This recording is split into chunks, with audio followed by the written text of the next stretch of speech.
Welcome, everybody, to another episode of the Big Brothers of Destruction podcast. It's the Masaku. It's your boy, Swag Switch in the building. And guys, we have to start this episode off with the faint of heart. For those with the faint of heart or mourning, as we have had the tragic news of an icon, a legend in the industry, passing away at the age of 71, and that is Hulk Hogan. Now, despite what you may say about him and his, what he said to hurt many people in the Black community and other people in general, and what he's done in this industry, um, I want to give us a moment to at least acknowledge who he was to the business, and we obviously will acknowledge the things he has done, but on this podcast at this moment, we're going to acknowledge him and what he has contributed to the business, because if it wasn't for him, we probably wouldn't be in this podcast. And there's a lot of people in the industry who wouldn't be doing what they're doing. So, Swag, getting the news. I was actually on a work trip and scrolling through my phone, and my good old buddy Vaughn sent me the message saying, "Hey, Hogan passed away." And at first I said, "No," like, looking at my phone, and yeah, 71, unfortunately, from a heart attack. Swag, where were you when you got that information? I was at work, and I think I may have caught it like literally because TMZ was the one who was kind of sort of like jumped on it like on the ASAP. But I was at work, and with my job, I work at hospitals, and so I go in and out of different patients' rooms in the hospitals, taking care of stuff. And I just so happenly walked into the room, and as I'm walking into the room, and it was funny because there was no one in there at the time. I walk in and then I see the TV, and it's like Hulk Hogan died, cardiac arrest, da da da da. I was like, wait, what? And I just kind of stood there for a moment in this random person's room looking at this TV while I'm standing there. I guess the person whose room it was and their family, they walked in and they're looking at me with like my work stuff in hand. And they're looking at me and they're looking at the TV. And and they're all like, because first they're all like, oh, hi, can we help you with anything? It's like, oh no, I'm just, doing my job. But I just had to stop for a moment. Hulk Hogan died. And they all like, what, he died? What? They were all surprised. And then I'm just like, I did my job. It got out of the room. And it's like, and as I do that, I check the wrestling chat that we have. And at the time, I think so they said that people started posting about it or like around like 11 o'clock, which was the earliest I saw it in the wrestling chat. So I literally looked in the wrestling chat probably about an hour after anyone in the chat said something. And so like I literally like just kind of was like, wow, that's crazy. And then I remember I went into another room and there was a guy in there, and he spoke to me, and I was just like, yeah, he's like, how's your day going? I was like, I mean, my day's all right. Just processing some crazy news. Like, I don't know if you saw, but apparently Hulk Hogan passed away. He's all like, what? He sat up out of his bed, and then we kind of talked about wrestling for a little bit, promoted the shameless plug, and then did my job and went about my business. But it was like it was surprising as any death would be, and it came, as far as what I saw, kind of out of nowhere, because I want to say maybe about like, I would say either like a month or like a month and a half ago, I'm scrolling on my phone, and then like I see something says about like, which as at this point I've looked it up and saw that this was a rumor that was going around the fact that like he was apparently on his deathbed, and this was like Mm. about almost 2 months ago, and I was like, Oh, okay. I think I know what you're talking about. Yeah, this is like right after the announcement of his wrestling promotion he started working with Eric Bischoff. yeah, yeah. So I was like, I heard the post about like he was apparently on his deathbed. I'm like, really? And I checked the source, and the website felt kind of unreliable. And then I went to Google and I typed in Hulk Hogan on deathbed, and nothing actually really came up. So I was all like, just be lying, man. Get the fuck out of here and type stuff, right? And literally and I completely wrote it off. So I just went on about my day and paid no mind to anything and whatever was Hulk Hogan. You know what I'm saying? I just went on, typed it. But like, and then when this happened, I was like, oh shit, was that shit true? Hmm. Which as of right now, it's still it's still very hush hush exactly what may or may not have.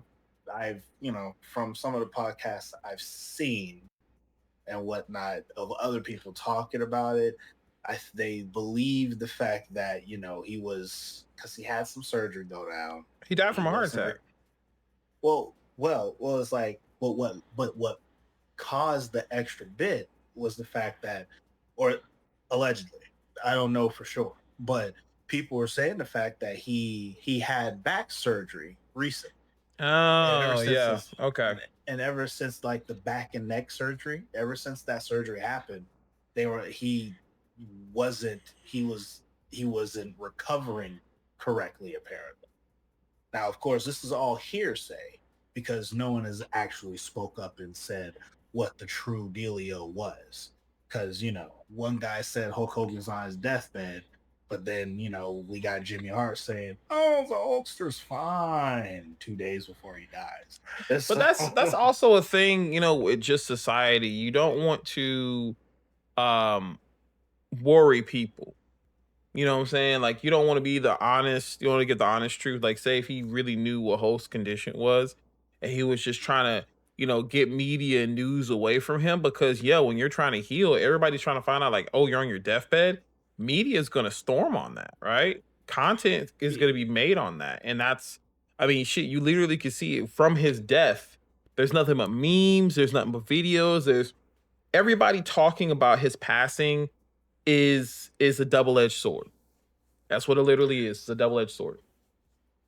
now, as far as with what you're saying about, well, before I touch on that bit, Mhm. the initial bit about like you saying that the privacy aspect of it, just Yeah.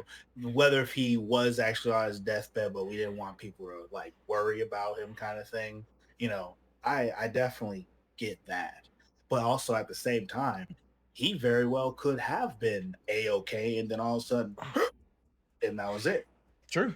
Like, cause like freaking, I know that happened to my grandfather. I literally back to like, what was it? He took me to summer camp that morning, and then went home and had a heart attack sitting in the chair, kind of thing. And so it's like, just, and like I said, he was up walking around like nothing was wrong. So it's like, it's a thing. I've literally have text, as a matter of fact, our big boy Boykin. Like I remember 2 days before he passed, I hit him I was sending him a text message like, "Hey, how you doing?" And he was all like, "I'm doing better, like breathing's getting good." Da da da da. And he was like, "Yeah, I'm pretty okay." We swapped like some memes real quick, and then he went radio silent for that time. And that was the last conversation we had. Because then after a couple days later, I get the call. So it was like anything, and when it's your time to go, it's your time to go. I mean, But that's now, how my mom always said it too. If it's my time, it's my time. but now, the thing that the other piece that you brought up about the way people are handling it and the craziness that is being said, it's it's wild. And to that fact of how you were saying, the fact, like, how some people are like, they almost don't even want to talk about it because of what people might perceive of them, kind of thing. Or, Mm-hmm. you know, I this past weekend I went to Texas, and and I spoke about it a couple of times to different people and whatnot, and even before then, just talking about it with different people, and it's like maybe maybe I'm overly forgiving, or maybe there's just certain things I don't look so deeply into as others do, or I'm willing to give somebody a benefit of a doubt to a certain extent, hold them accountable for what they did, but at the same time, like, there are people out there who we really loved and respected, and now they did something crazy off the wall, and now we're like, and then there are some folk who actually still side with them after that.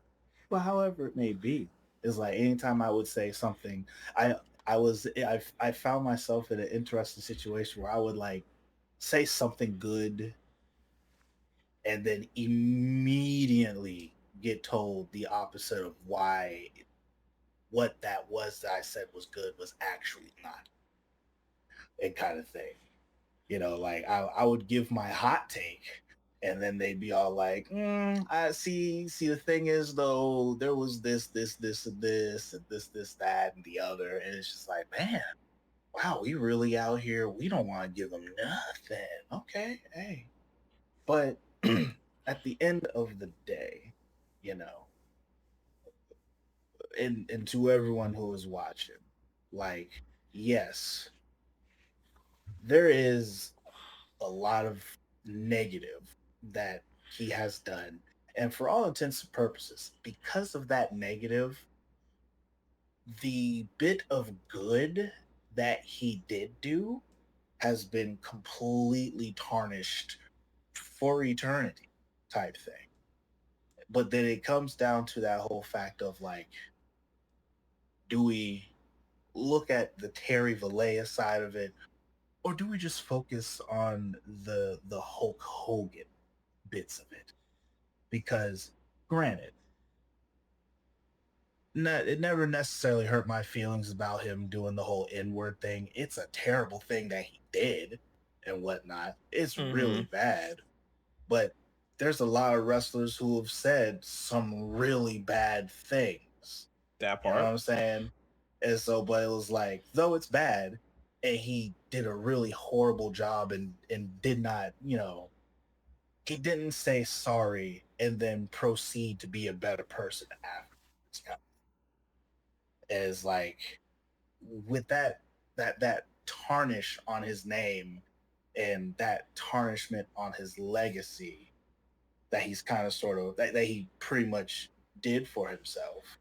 It's like people have decided to completely just hone in and focus on that, instead of the fact that wrestling would not be wrestling if he did not do the things that he did, along with Vince McMahon, because Vince McMahon also played a pretty big part of that. But still, A part of that, I know everybody is very cross. Like, yes, what he has done for the WWF era, we wouldn't be where we are today with wrestling, right? And even when, the NWO, that hyped WWE up to create an attitude era, to bring attitude and to do things like that. And a lot of that influence was because of what was Hogan was doing. But I think Devon said it best, as he's a man of faith. And he kind of spoke it, as for someone who is a man of faith, you have to always remember to be able to forgive.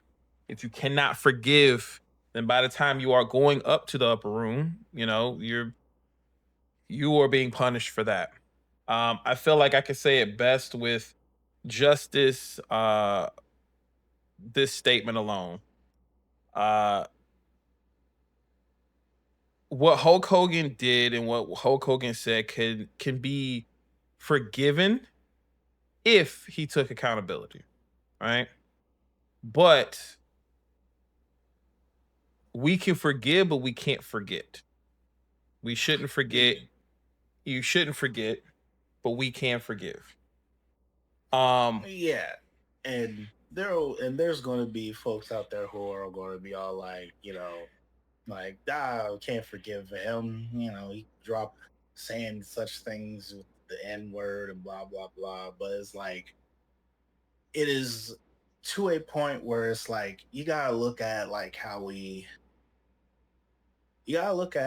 a lot of people kind of looked at the whole I don't know why this one, but you gotta look at like how we look at R. Kelly nowadays. You know what I'm saying?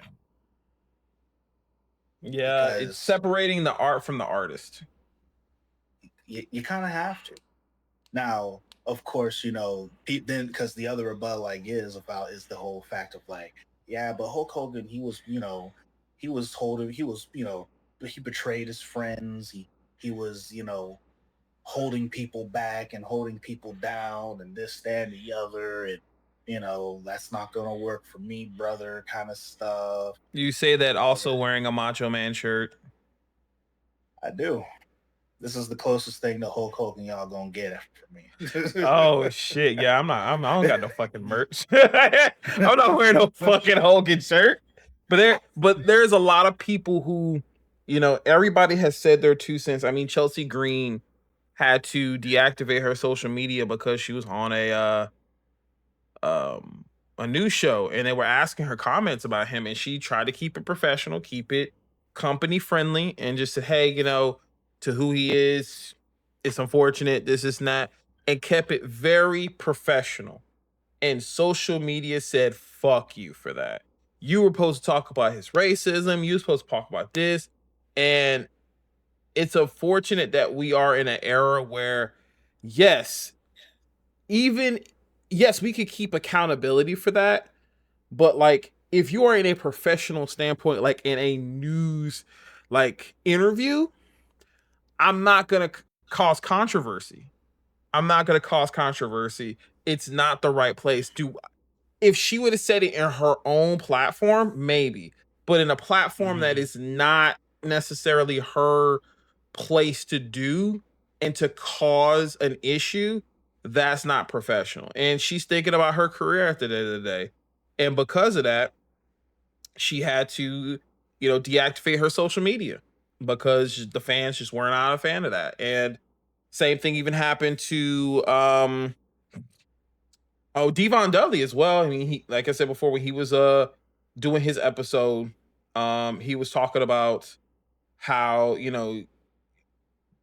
Hulk Hogan revitalized his career twice.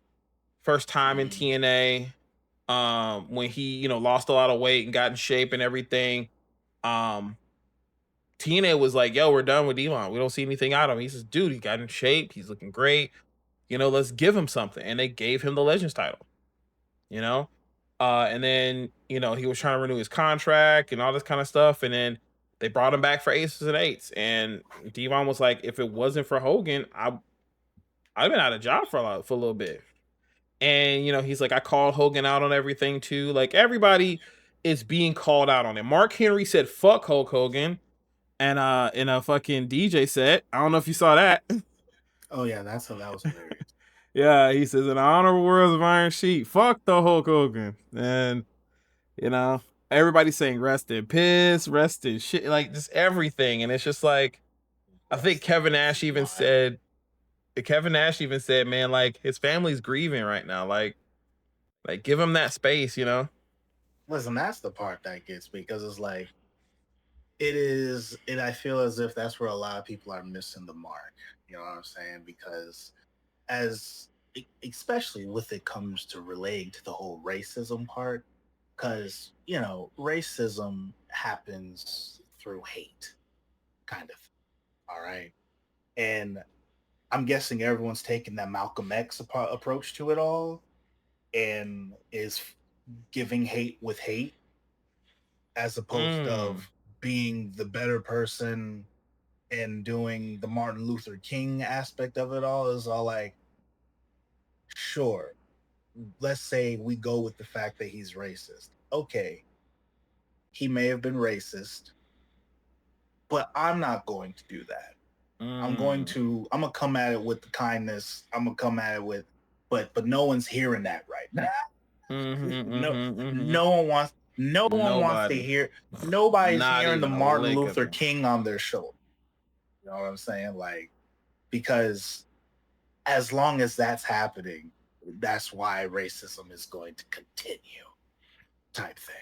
And so, but like, I think because I actually listened to Kevin Nash, and I ain't gonna lie, like listen to Kevin Nash's podcast about it was slightly emotional. I was like, damn, because it's like one of those things where that was, Hulk Hogan, whether or not he was racist or however it may be, he was somebody's friend, he was Mm-hmm. somebody's daddy, he was somebody's husband, and those people are hurting heavy right now.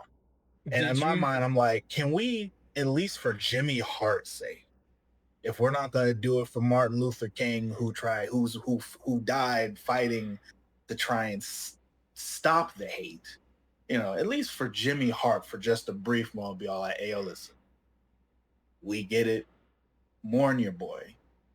You know what I'm saying? Like, people don't want to do that. People don't want to do it, and Did it's you unfortunate. hear about they're saying that Brooke Hogan wanted nothing to do with his estate and his what he left behind too? So that was an interesting bit. As a matter of fact, so I think for those who are listening and and want to hear, like, as far as other podcasts that we like to listen to, I really like listening because he's hilarious. But JD of New York, I thought you was about to say Jim um, Cornette because Matt loves Jim Cornette, bro. I listen to Jim Cornette too. I actually didn't get a chance to I didn't finish listening to his spill about Hulk Hogan.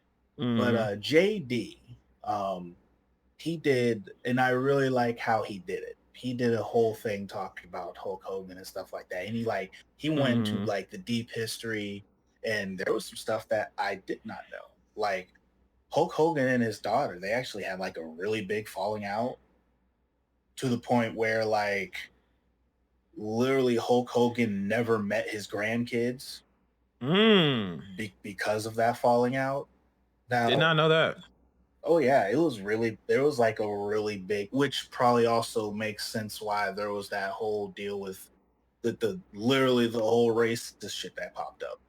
Yeah, yeah, yeah. That makes sense. Then that makes sense.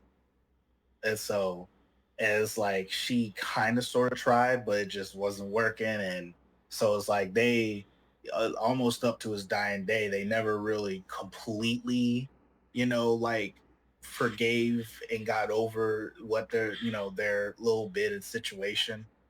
But like I know what I have heard and saw, mostly heard, was the fact that she is at peace with everything, because the last time she did talk to him, it was a decent conversation, and she did get to say she loved him, and when all that went down. Which, funny enough, it was like, I think they said the fact that it was the last time she talked to him, she called him out of concern, Hmm. because I guess his health had been declining, and but he's doing all of this stuff, and she's all like, "Dad, you should probably take it easy." But Hulk Hogan's gonna Hulk Hogan type Yeah. situation. And so like that's what pretty much like the basis of that conversation was. But like, but yeah, they apparently had like a whole falling out situation. But Mm. like the stuff that JD, the New Yorker, is what his YouTube is. The stuff that he said, I'm like, it was very nicely said. And then Okay. another podcast that I would say that also kind of wrapped and said things in a nice, pretty bow. And I kind of actually said something that they kind of like put out there was Wrestle Okay. Talk. Uh, Okay. Yeah. Wrestle and talk. Yes. and it was like Wrestle Talk. They was like, there are there are four different versions of Hulk Hogan. There's Hulk Hogan, who we saw on TV, Hmm. and doing the Make a Wish and doing all those things. Then there is Hulk Hogan, the politician who politics backstage, and that's not what's going to work for me, brother. Yep. Then there's Terry Valleja, who ruined and tarnished the image of Hulk Hogan. And then there is number 4, the Hulk Hogan that Hulk Hogan thought was Hulk Hogan. Oh yeah, AKA the myth. The myth, the legend that is Hulk Hogan. And to kind of push a little forward with everything, at the end of the day, we get it. Hulk Hogan did some shitty things. He said some shitty things. And he pooped on himself as far as his legacy and all the good that could have come from it. He did that. Sure, Hulk Hogan politicked and did what he could to get his backstage and make sure that he could put bread on his table and money in his pocket, whether it was at the expense of friends or whatever it might be, young talent, etc. But I almost don't want to fault him for that because that was all 80s wrestlers. Yes. Old time, that's just a trait that old timers had. Either I'm stepping on you and I'm getting mine, or I'll bring you up here with me, but you better be ready to help me make money. Because at the end of the day, it's just business. And so, but I feel the universe has done enough of talking about all of those versions of Hulk Hogan to the point where I feel that as people of color and brothers in Christ here, I think we can just talk about the immortal Hulk Hogan that we used to like playing in the video games and that we saw had that amazing match with The Rock. Oh yeah, he picked up Andre the Giant and slammed him on the ground, which wasn't his first time. Let's be real. But listen, it wasn't his first time. But you also have to remember how, well, nowadays it's a little weird, but back in the day, what happened in one company only matters in that company. You're right. Everything else isn't canon. That's the different show. Just like how I think, and this is a random cut, but I think, what was that? I think DuckTales and what was the other one? I'm about to say, where are you going with this now? It's because of the fact that in DuckTales, you know the guy who used to fly the planes? Yeah, I can't remember his name right now, but I know who you're talking about. Yeah, his name is escaping my head right now. But like, he was in 2 different shows. He was in DuckTales and he was in oh my goodness. Tailspin. Was it Tailspin? No, it wasn't Tailspin because I was about Darkwing Duck. There you go. Yeah, he was in both of those shows. However, those 2 shows in the original run of them, not canon to each other. Nope. They were not canon to each other. And so Hulk Hogan slammed him in a non-canon show multiple times, as well as other people had did the same thing. But in WWF, Hulk Hogan did it first. And so well, let's go ahead and talk about this wrestling business, because we do have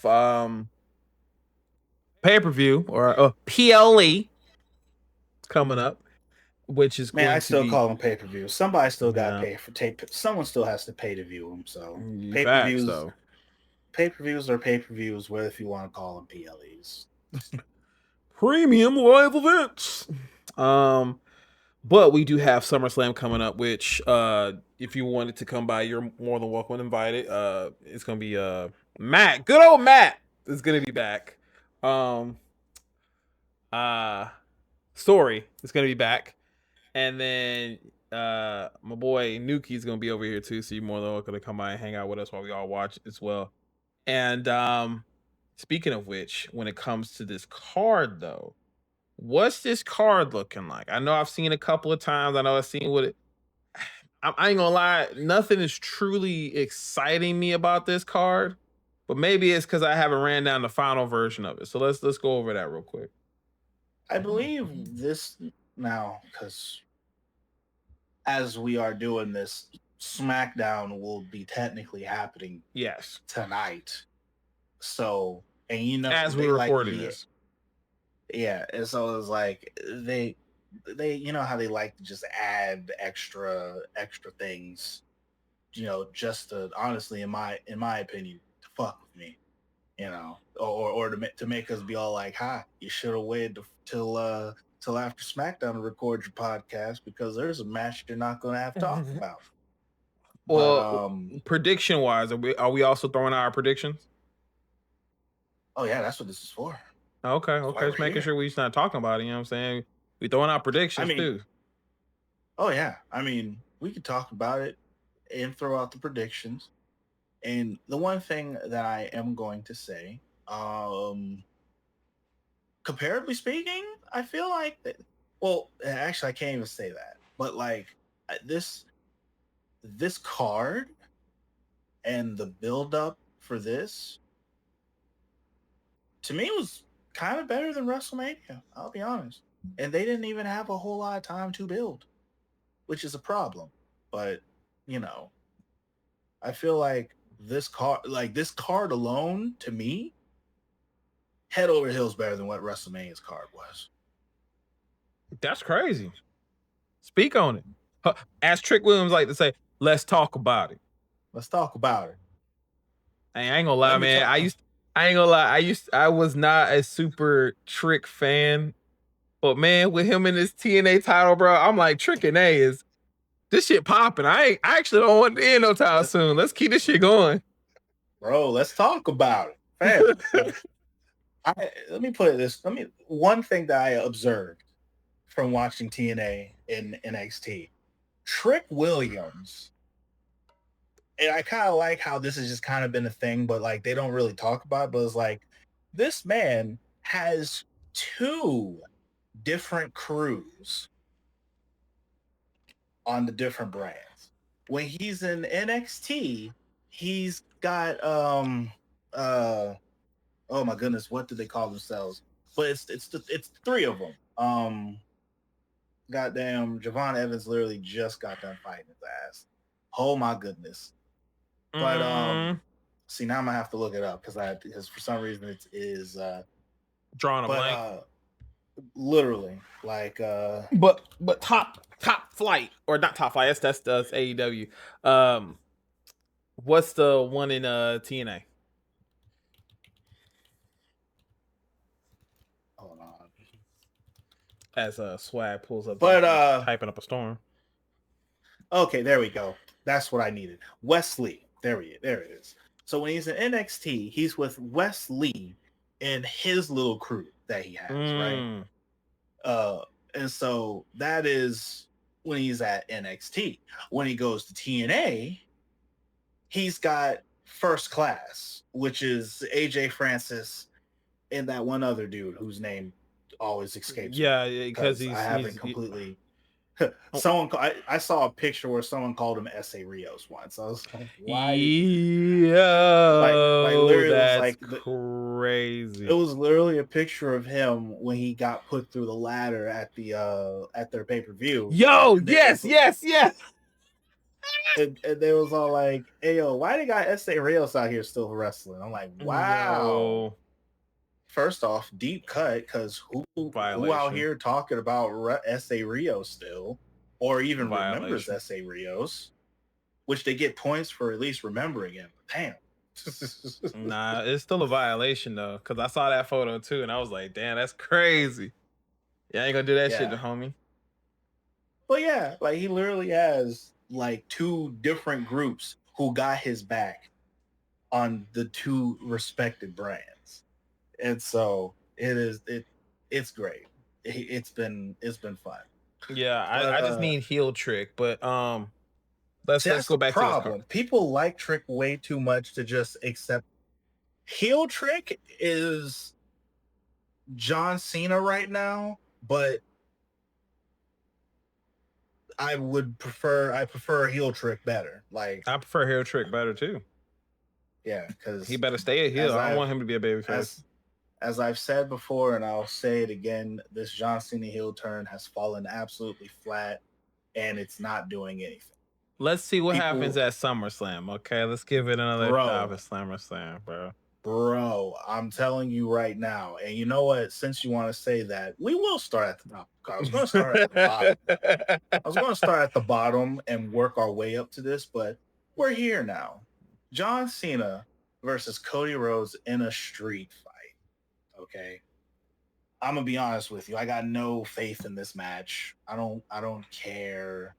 And that's crazy because I love Cody Rhodes. But it's like, it's a predictable match. bro. It's so predictable. Well, kind of. So when you say that, what are your predictions for this match? Cody's winning. As much as I want Cena to keep this belt, Cody's winning. Now, let's say Cody wins.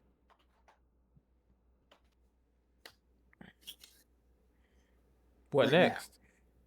I know, but like Cena's not like, to me, I don't think Cena's winning because okay, if Cody loses, right?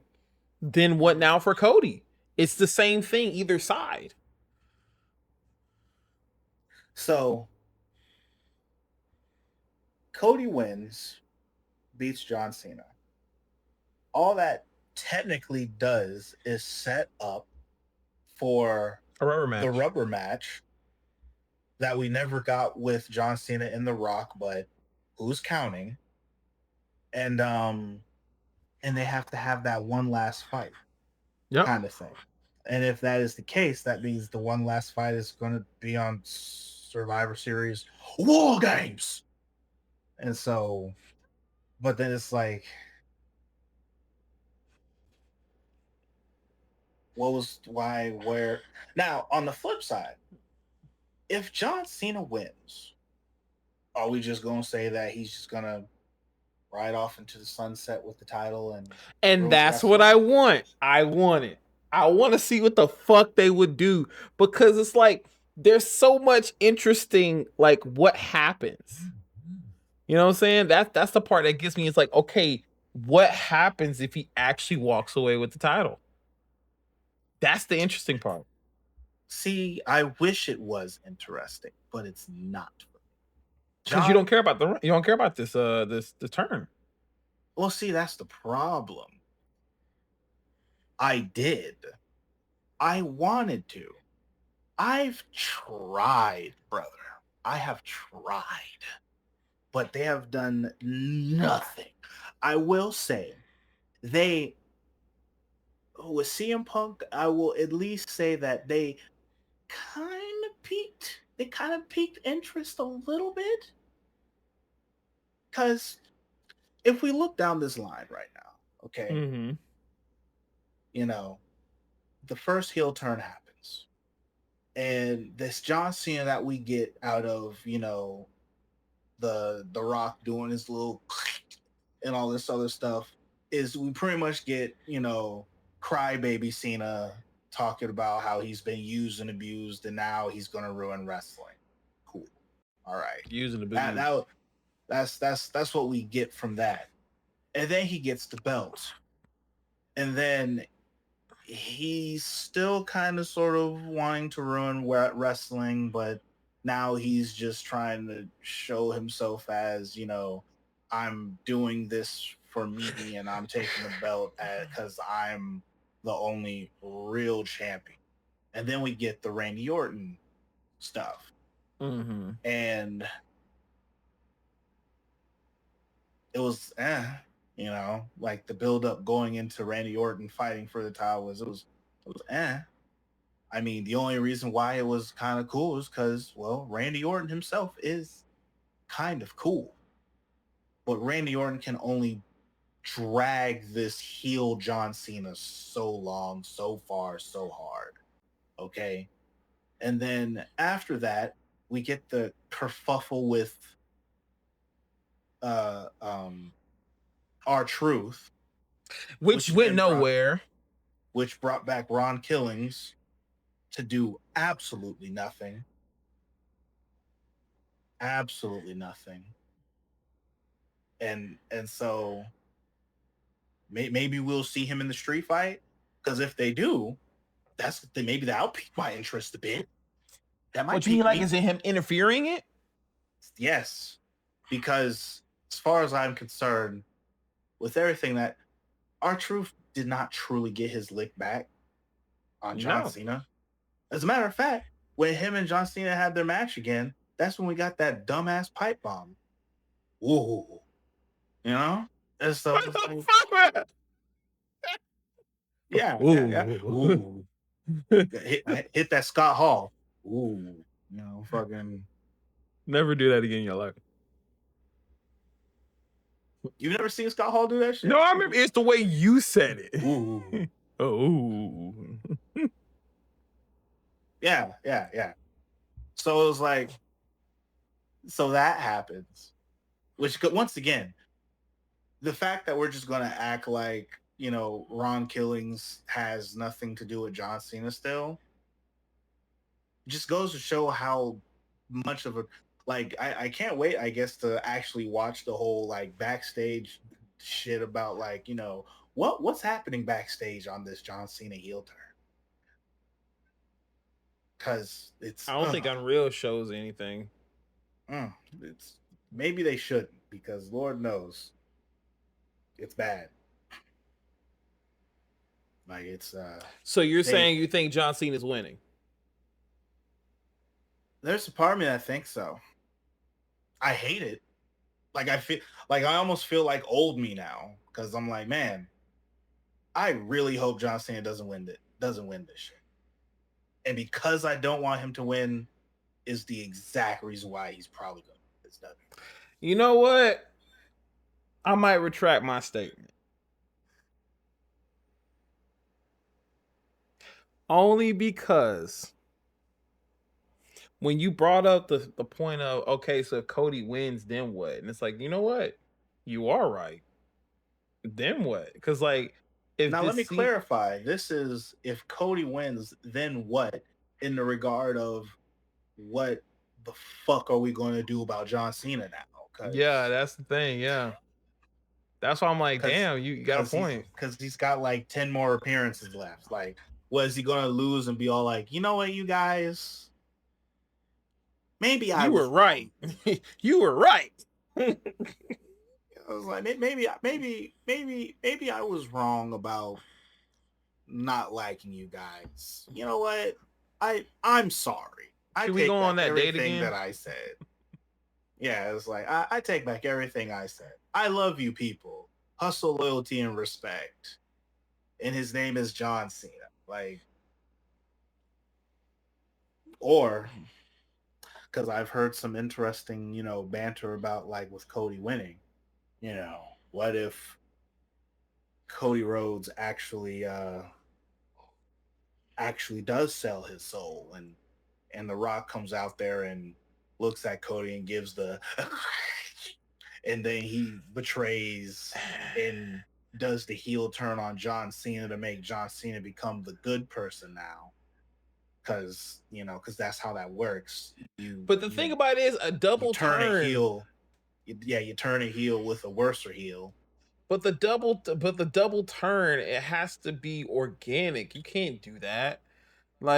Cena going back face is gonna be like, well, yeah, it's his last 10 appearances. Of course they're gonna make him a face. And then what you do is his last match, it's his last opportunity to take the belt off of heel Cody. He's the top merch seller right now. Just like how WWE was with Cena years ago and not making him a heel. That'd be stupid to make Cody a heel. See, here's the thing, because when you bringing that up, right? That's what should have happened years ago. Yeah. John Cena turning heel right now was, in my opinion, in long term, I feel like it's been a bad move. because they fumbled the bill. Now I will easily admit the initial heel turn, the day of the turn, okay, that was beautifully executed. And Absolutely. I would, without research, I would almost agree with people of saying that it could be the second greatest heel turn of all time across all wrestling. It potentially could be. And that's me without doing the research Hold and on, what just the the fuck? What pure the fuck is the best one then? the You're Hulk not about to say, Hogan, bro. nah, Oh, really? You're gonna sit nah. here and say Hulk I do Hogan? not feel like that was the best heel turn ever because it was just like the the build up for Hogan's heel turn. It didn't hit as hard as it did for fucking Cena because like it's Oh, so you're trying to say that the Cena heel turn is better than Hulk Hogan going to the NWO? yeah, because like the cinematic behind it, it was like it was so much more compared to it was like, okay, Hulk's coming in here, leg drop. And it's like, oh my god. You know what I'm saying? Leg drop and he cuts the promo. Yes, good promo. But the whole Cena situation is like you didn't see it coming. You absolutely did not see it coming. Not saying you couldn't see it coming with Hogan, but like it was the biggest fucking swerve ever. And so you see him hugging, you see him do the thing, and then you see his face. The face alone set ablaze. And then also you see this. You know, that the whole arena, everybody in their homes, everybody anywhere in this world flipped a bitch because you never thought you would see the day. But with Hogan, it still hits the same, but I just don't think it. Maybe because I wasn't watching That's WCW. exactly what it is. That I I'll don't tell you think it's that because. right now. I mean, It's but here's the because thing: I you don't give weren't a there to fuck. watch. I don't give a It's fuck. because you weren't there I to don't watch. give a fuck. I still feel like Cena's turn was better. I'm still standing on that. I'm I standing on mean, that. and I will allow you to be wrong. It's cool. So Wow. So you feel like in your hearts of hearts that Hogan's heel turn was better. absolutely, absolutely, Okay. it Okay. it was. And then the heel turn was better, and the run was flawless. I'll give you that. Okay, so if you counting that, then yeah, his was a better heel turn. If you are counting that. If I you are mean, counting that. I'm counting all the above, brother. Ah, fuck One, off. Anyway, next match, we know it's Cena. Go to the fucking next match. Fuck out of here with this shit. and trust me, I ain't saying it because I love the guy or anything, you know. I don't give a fuck. But You wearing a Macho Man shirt. We know that's not the case, nigga. Go to the next match. We know that's not the case. it should have been Macho Man. But women's match. Tiffany versus Jade Cargill. Jade. Yeah. That's, and if I'm not mistaken, hold on. Or maybe I am mistaken. Okay, yeah. So I'm not gonna lie, like yeah, it's gonna be Jade. Come on, man. Like, it's not It's gonna Tiffany be because then Jade. unless the only way it wouldn't happen is if Naomi interferes, but like Naomi's got her own shit to deal with that night. So like, why would she do that? Because she's petty, I and you mean, should she is. proceed with caution. She That's is. the only, like, going into this whole thing. Like, there's a part of me that honestly feels that she would, but the only reason why So I would say the only reason why it happens is if Naomi loses. So If you're saying her Naomi, match has to go first? it has to. Naomi has to lose her title for her to get involved with Jade Cargill's match to cost her the match. But here's the thing. Then that means Naomi is a transitional champion and she does not deserve that. So I'm going to say no to that. I'm going to say Okay. Naomi wins.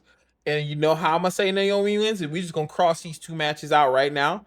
Naomi wins because Io and Rhea keep this shit going. Okay. And as you saw from that promo, she said, whatever the fuck you just said, I don't know what you just. She's odd out of the situation. It's an Io and Ripley situation, and Naomi will take the dub. As an advocate of chaos and looking down the long nosed barrel of this whole situation, because what you said makes sense, but I think it's going to be Stephanie Valkyrie and Rhea Ripley at the next pay-per-view. The Clash in wherever it is. Where are they? Where's the Clash happen? It's like Paris. Yeah, Clash in Paris. Like, First off, fuck no. If they do that right now, that's wasting WrestleMania money. That's a Mania match. oh, those two facing each other. That's a Mania match. Tell me it's not. I mean, you could also say Io and Rhea Ripley is a Mania match. You could, especially with the story now. But I feel like they would be burning a candle too quick or burning the opportunity too quick if they just throw it at this technically not random pay-per-view, but it's not a major pay-per-view. Does that make sense? You're wrong. SummerSlam is literally one of the big four pay-per-views. No, you're talking about Rhea Ripley and Stephanie solo. You're talking about the solo match. Oh, that's what you're referring to. Yeah. I thought that's what you were referring to. Because it leads to Paris, where they would go against each other.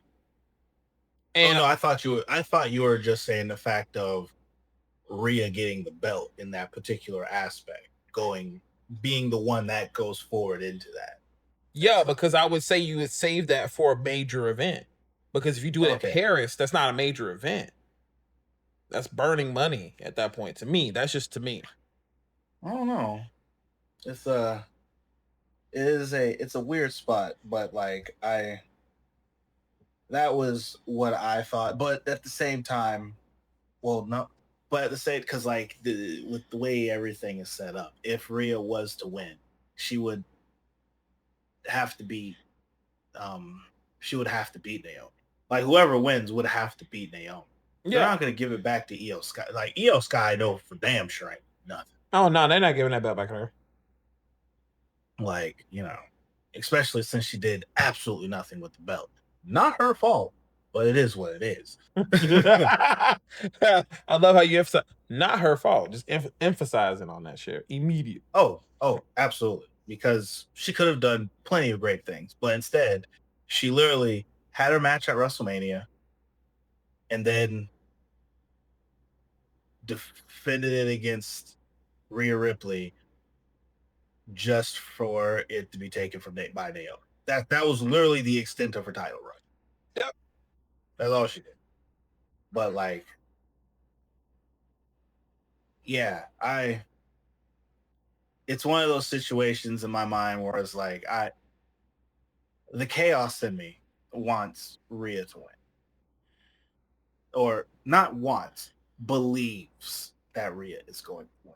Who do you want to win? But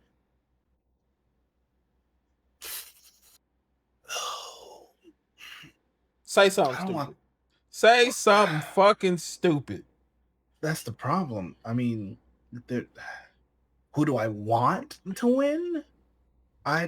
What if I told you I really didn't want the match? That's valid.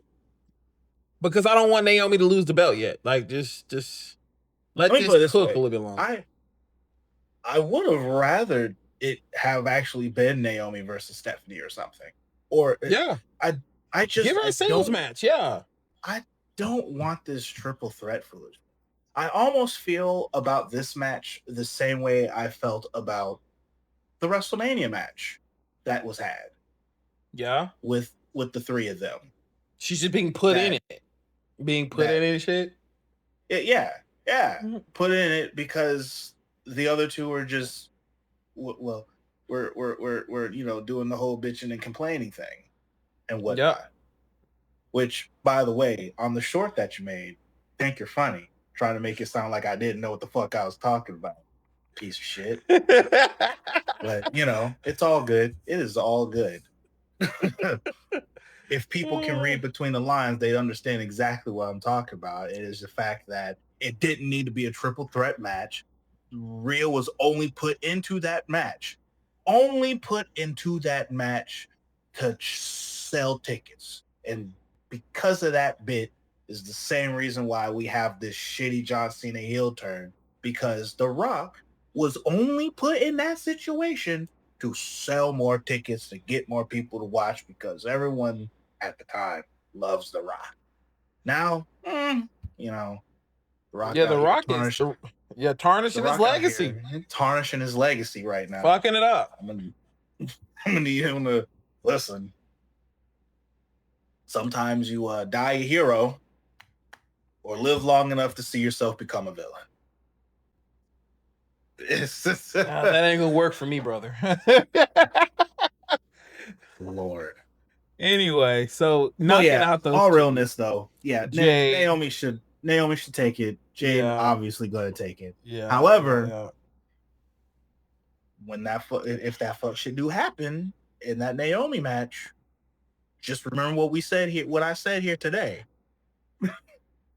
But after that, and this one has actually been an interesting one that I've looked into. Randy Orton and Jelly Roll versus Drew McIntyre and Logan Paul. It's a celebrity match. Jelly Roll's winning.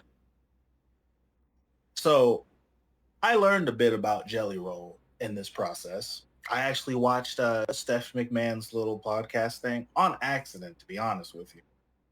Because Jelly Roll had which YouTube shorts, I guess they work sometimes, where it was a YouTube short about Jelly Roll, and just so happenly the YouTube short was Jelly Roll on this podcast.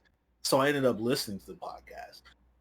And I don't listen to Jelly Roll per se. However, after that podcast, I might listen to him at least one time just to actually hear what he's about. Because Jelly Roll, man, he is a down-to-earth person. He has an incredible story. Oh, man. He talked about that and, the stuff that he does. And, he talks about the things that he went through and everything. Hell, as a matter of fact, it was almost therapeutic, because there was something that he was talking about that I was like, oh, man, is that me? I think I'm the same way. And it makes sense. Interesting. But he is, number one, the perseverance, and then the fact that he was able to set his mind on doing this. Because Jelly Roll, he's going the Bad Bunny route, ladies and gentlemen. Jelly Roll out here taking bumps. He's been training like crazy. And it all stems back to, I think, the first time he did something. So it's the first time he did something, he was all he loved it because he's a long time wrestling fan, kind of thing. And then it was then there was the whole thing where he, when he chokeslammed Austin Theory, right? He talks about how he went back to the back and he was all like, Paul, how can I get in this ring? I want to get in the ring. If I could I do it? And literally Triple H was just like, if you can drop some pounds, We'll see what we can do. We might be able to make it happen. He's like, you promise? Because I'm gonna do it. And Jelly Roll he is apparently, I forgot how much he said he originally weighed. He was like 3 something. Yes. And for the first, well, he was more like, he was like three something or like high threes, right? Yeah. And he's saying the fact that he's he is he is working, he's been working and still working to the point where when he comes out here for his match, this will be the lightest he has been since middle school. Crazy. This will be the first time he's been under 300 pounds since he was literally a child.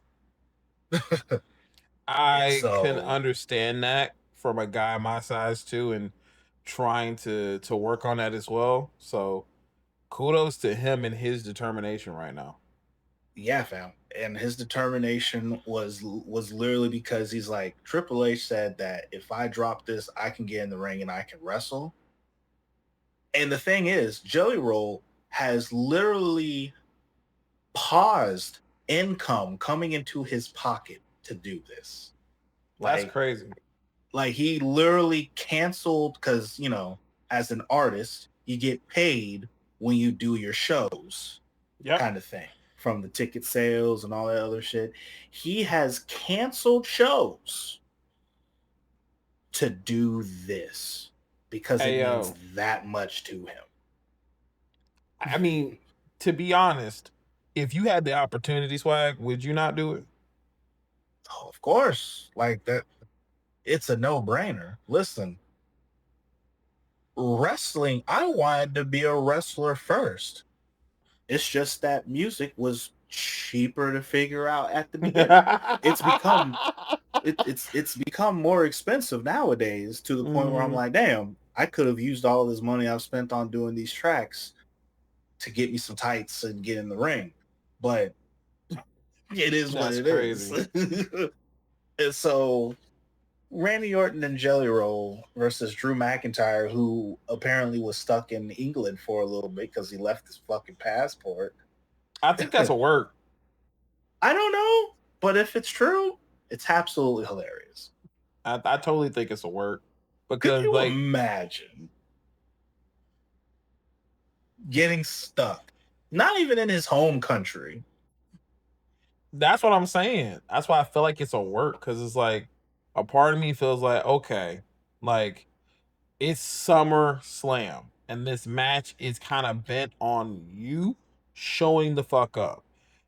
WWE gonna make you show the fuck up somehow. I mean, granted, they can't control customs and you get through the border or anything like that. But it's like they gonna probably look at you like Drew, your ass staying in the states until SummerSlam.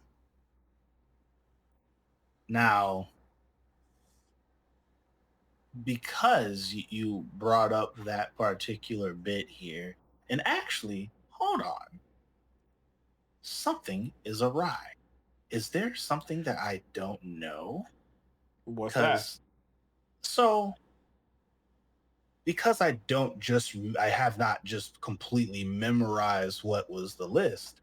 I'm looking at this list and there's a match that's missing because Hmm. you talking about the whole, let me double check now. Let me say that Andrew McIntyre. There's that one, that one, that one, that one, that one, that one. So,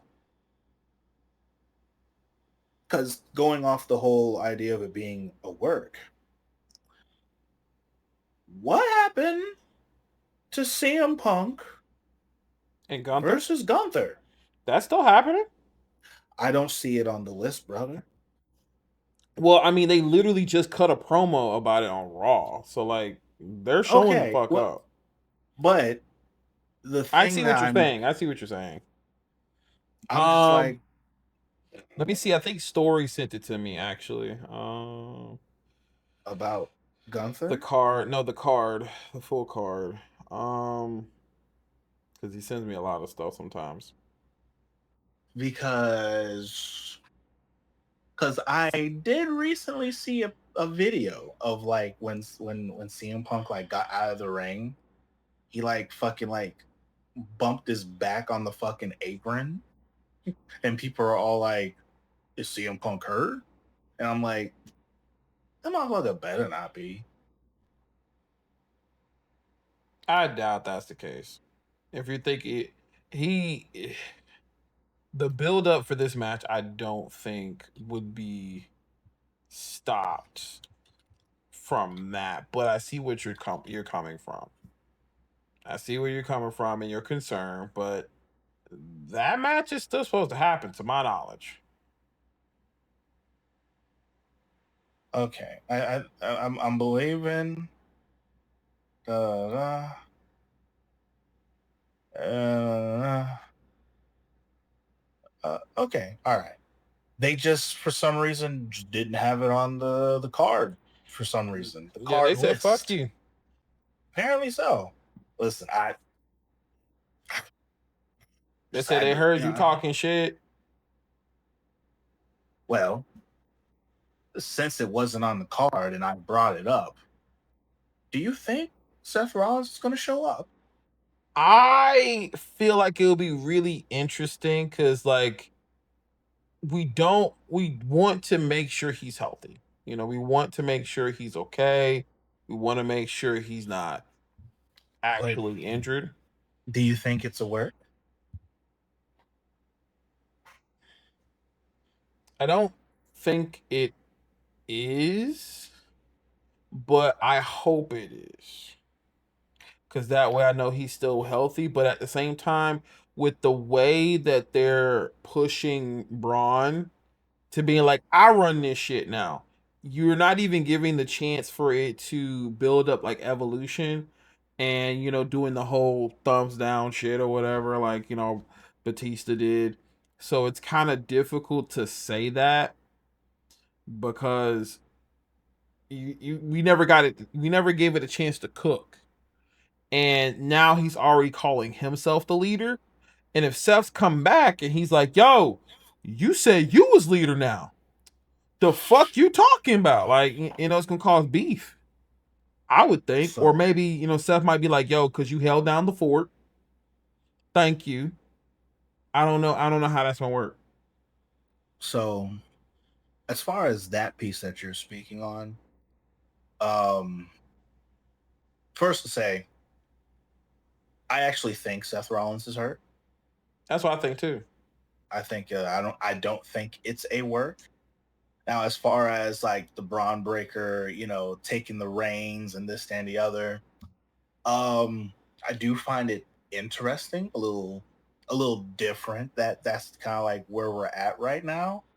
But Braun Breaker has always this whole time has kind of been shown as like the loose the loose cannon, but he's smart enough to ask questions because throughout all this process, Braun will be all like, "Well, Paul, like, what are we going to do?" And then Paul Heyman's all like, "Let me put you on game real quick. Here's what's going on. Da da da.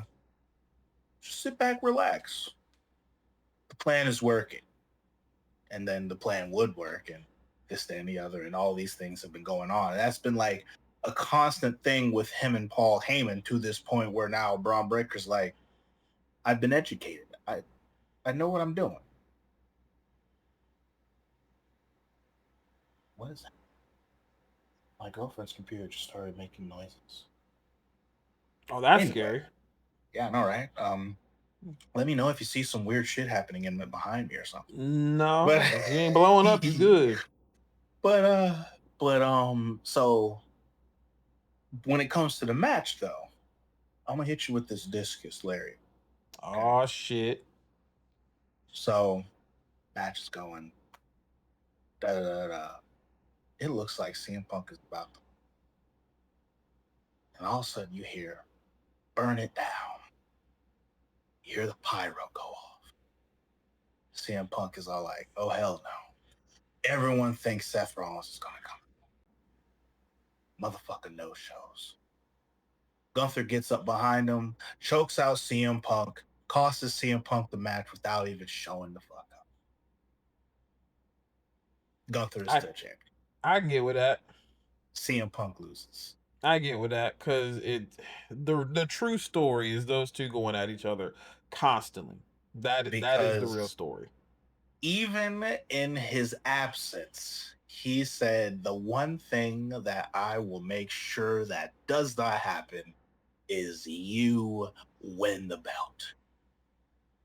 And I feel that's in my heart of hearts. That's what I'm hoping happens. Like I would be very hyped to see that something like that goes down type deal.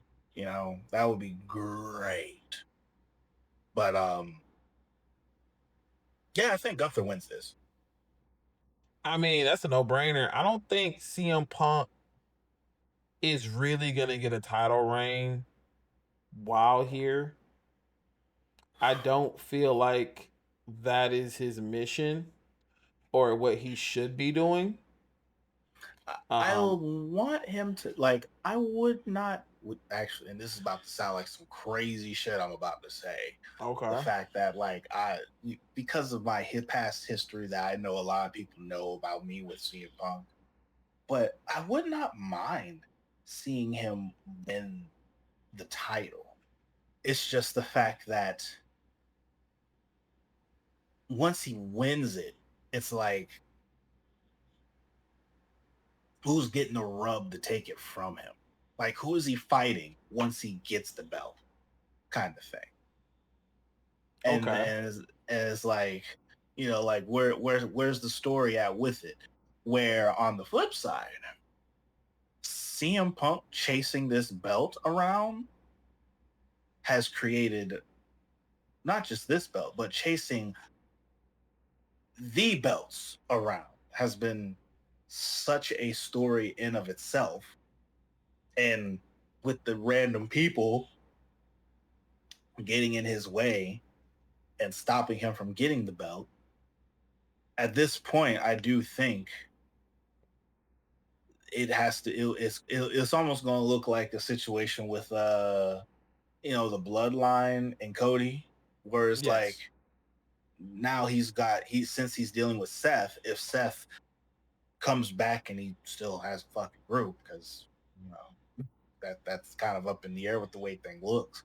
But like, if he still has the group, it's like CM Punk if he has the group that he gets the belt, it's like CM Punk is trying to get this belt from him and can't. Because of the And group. because of the group type deal. Okay. And so now maybe there might be that big moment where he finally fights Seth Rollins and then he takes the belt from him, kind of thing. But then I also feel as if that, you know, people will probably card that as like, oh, that's lazy. We already did this with Cody Rhodes and the Bloodline. But it's like, I don't know. It's interesting. I But feel he what ain't will winning be. it now. I feel like Gunther is going to win it because CM Punk. I don't feel like he needs the strap.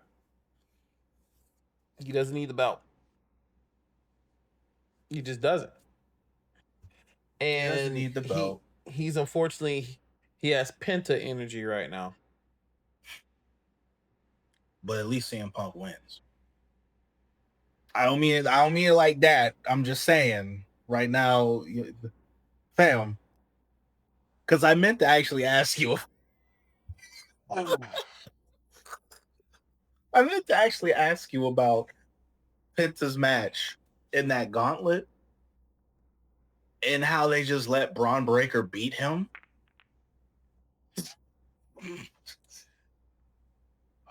Like I was meaning to bring that up and ask like where you felt and where you stood with that, because I was like, damn, Braun Breaker really just beat Penta like that, bro. Clean. Like he beat him clean, dog. like The like pin, the spear clean. is a devastating move when Braun does it, and He legit gut checking motherfucker. So for Penta, we just gonna let it slide. We gonna let it slide. Well, I feel Penta was aiming too high anyway, and he should have actually stuck in the Intercontinental title area, Which like would have been AJ great Styles lucha is. wrestling. Great lucha wrestling. But And instead, we're gonna get.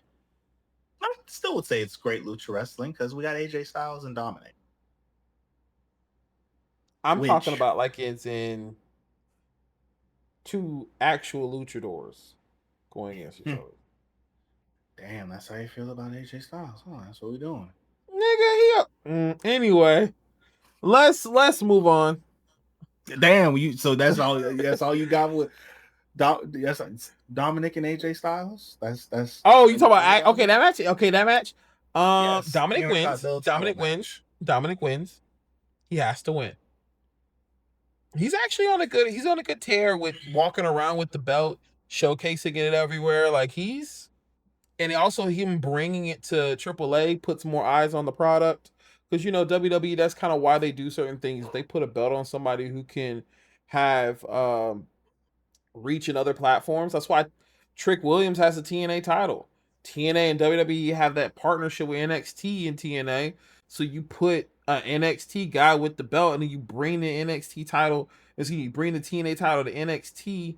It gets people wondering, like, well, what's going on in TNA? What does he do in TNA? So now we're watching TNA product because we want to see Trick Williams. So it's a smart strategy. So they're kind of like almost even doing that with the Intercontinental title. Him going to AAA. Now he's gonna be in AAA Mania, going going for the AAA title. Like it's more eyes on the product because of a belt. And I hate to say that the belt does that, but it does. I mean, that's what they did with Jinder Mahal. Let's not talk about that. Wow. They did do that though. They did, and it wasn't cool. They literally used that man. I ain't gonna lie, you're right though. Like, They used that man. like I was hyped when Jinder Mahal got that heavyweight belt, but boy oh boy, they And he bitched around a little Canadian. bit. I mean, but still, like I know he has his origin heritage is of that nation. But it was just like, hey, it's almost like WWE said, hey, one of your people is holding the belt. mm, mm. Yeah, it's a thing. But I mean, technically that's what's going on with Dominic Mysterio. Is like, hey, one of your people's holding the belt, but in Spanish. Like, I mean, he's the Intercontinental title, so it makes more sense too. all right, I'm gonna let you have that freebie, I guess. Come on, bro. You can't be mad at that one. That shit's good. That shit's true, though. It would make more sense. Honestly, I really feel like that should have been a thing. Like, the Intercontinental title should have been a belt that, you got to defend it everywhere. Like, not saying you obviously are defending it everywhere, but like you're going internationally defending it. That was the younger me saying that back in the day because I was like, it's the Intercontinental title. Kind of how like people found the European title stupid when it's in America. Like shit like that. I mean, that's fair. Yeah, I mean, like I'm picking up what you're putting down in that aspect. Also, just only because you did bring up that other promotion there. Uh, how they got rid of Alberto, who was Oh the yeah, AAA. champion, Yep. which They got someone him the was fuck out of talking. here. Somebody was talking about it, how like because Alberto Patron, because he's not in WWE, Mr. Patron. It's like Mr. Patron was their like the champion, and WWE very smoothly would talk about everybody else around him, but not about him. They talked about one of the guys, they talked about the guy who was going to be fighting for the heavyweight champion without naming who the heavyweight champion was. But like not until he lost the title have they actually spoke about who the champion is. And how did he lose the title? He was in a match that said loser leaves the promotion. You want to know how much they didn't give a fuck about him and was already Valkingo as like their champion? They were promoting in the States that he was going to be the champion at Worlds Collide, and he hadn't even won the fucking belt yet. So on US soil and all US product, you saw he was going to be the champion and going to be there. But everywhere else, especially Mexico, you didn't see that shit.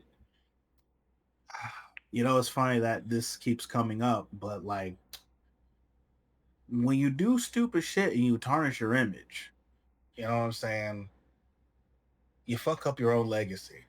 Because I was a big Alberto Del Rio fan. No, you was glazing that nigga. It was what it was. I was all about Destiny. I was so hyped when he won that heavyweight title. Yo, that's it. That's it. Fam, that was me. I was literally telling someone the other day how like I was this close to buying one of those scarves. Oh yeah, I remember you telling me that story. I was right there. And driving around the Bentley and like Alberto Del Rio was everything that I wanted. And then he had to go in domestic violence. And that's a big no-no. Yeah.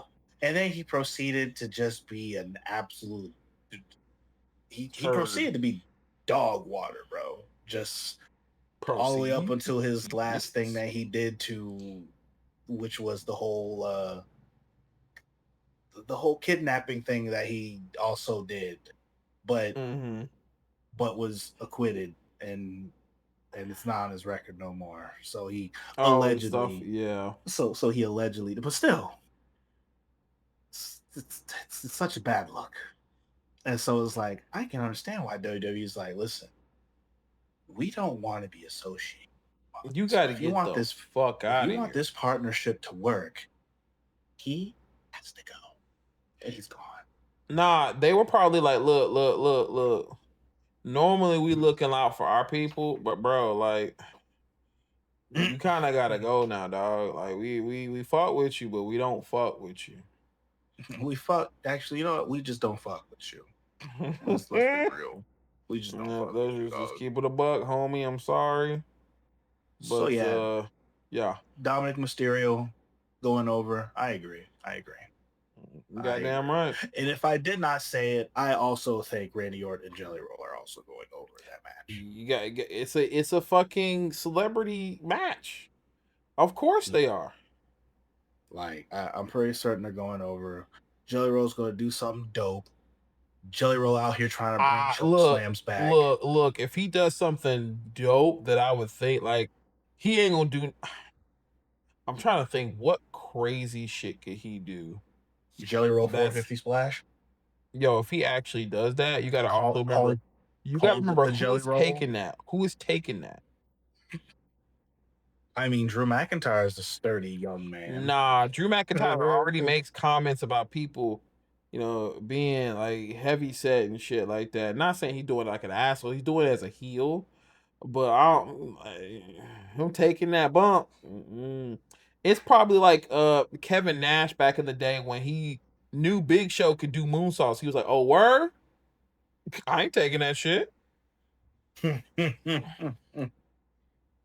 No Bam Bam Bigelow moonsaults for him. Nope. Women's tag team match. Raquel and Roxanne versus Charlotte and Alexa Bliss. Boy, I love me some Roxanne, boy. Ooh. As much as I would really like to see Charlotte Flair and Alexa Bliss win, I really do. I don't think they're going to give it to them. A part of me says they might because they're kind of on a run with it, but I also don't see them losing it because Judgment Day is also on this tear as well. And I think what's going to happen is the only way if Judgment Day loses those titles is Liv comes back. And, you know, speaking of which, there is actually a question that good old story has given us that I must bring to your attention. Oh, okay. Let me go ahead and pull it up real quick.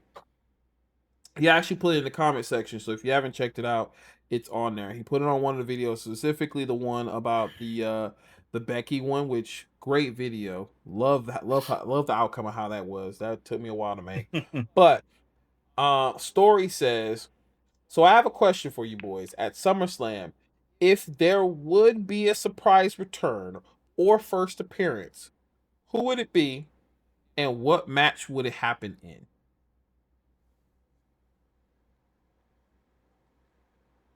Just in general? Yeah. Who currently in wrestling? It could be a new appearance, it could be a surprise return, because this is supposed to be a big fucking pay-per-view. We should get a surprise return or something of that nature. That makes And by the sense. way, audience, if you want your comments read, please put them in the comment section. We're reading comments out in our episode. So please, if you want to be a part of the pod, put your comments in the comment section, whether it's YouTube or Instagram or any platform. We're reading the comments. Let me see. I was gonna say Liv Morgan. That would be the surprise.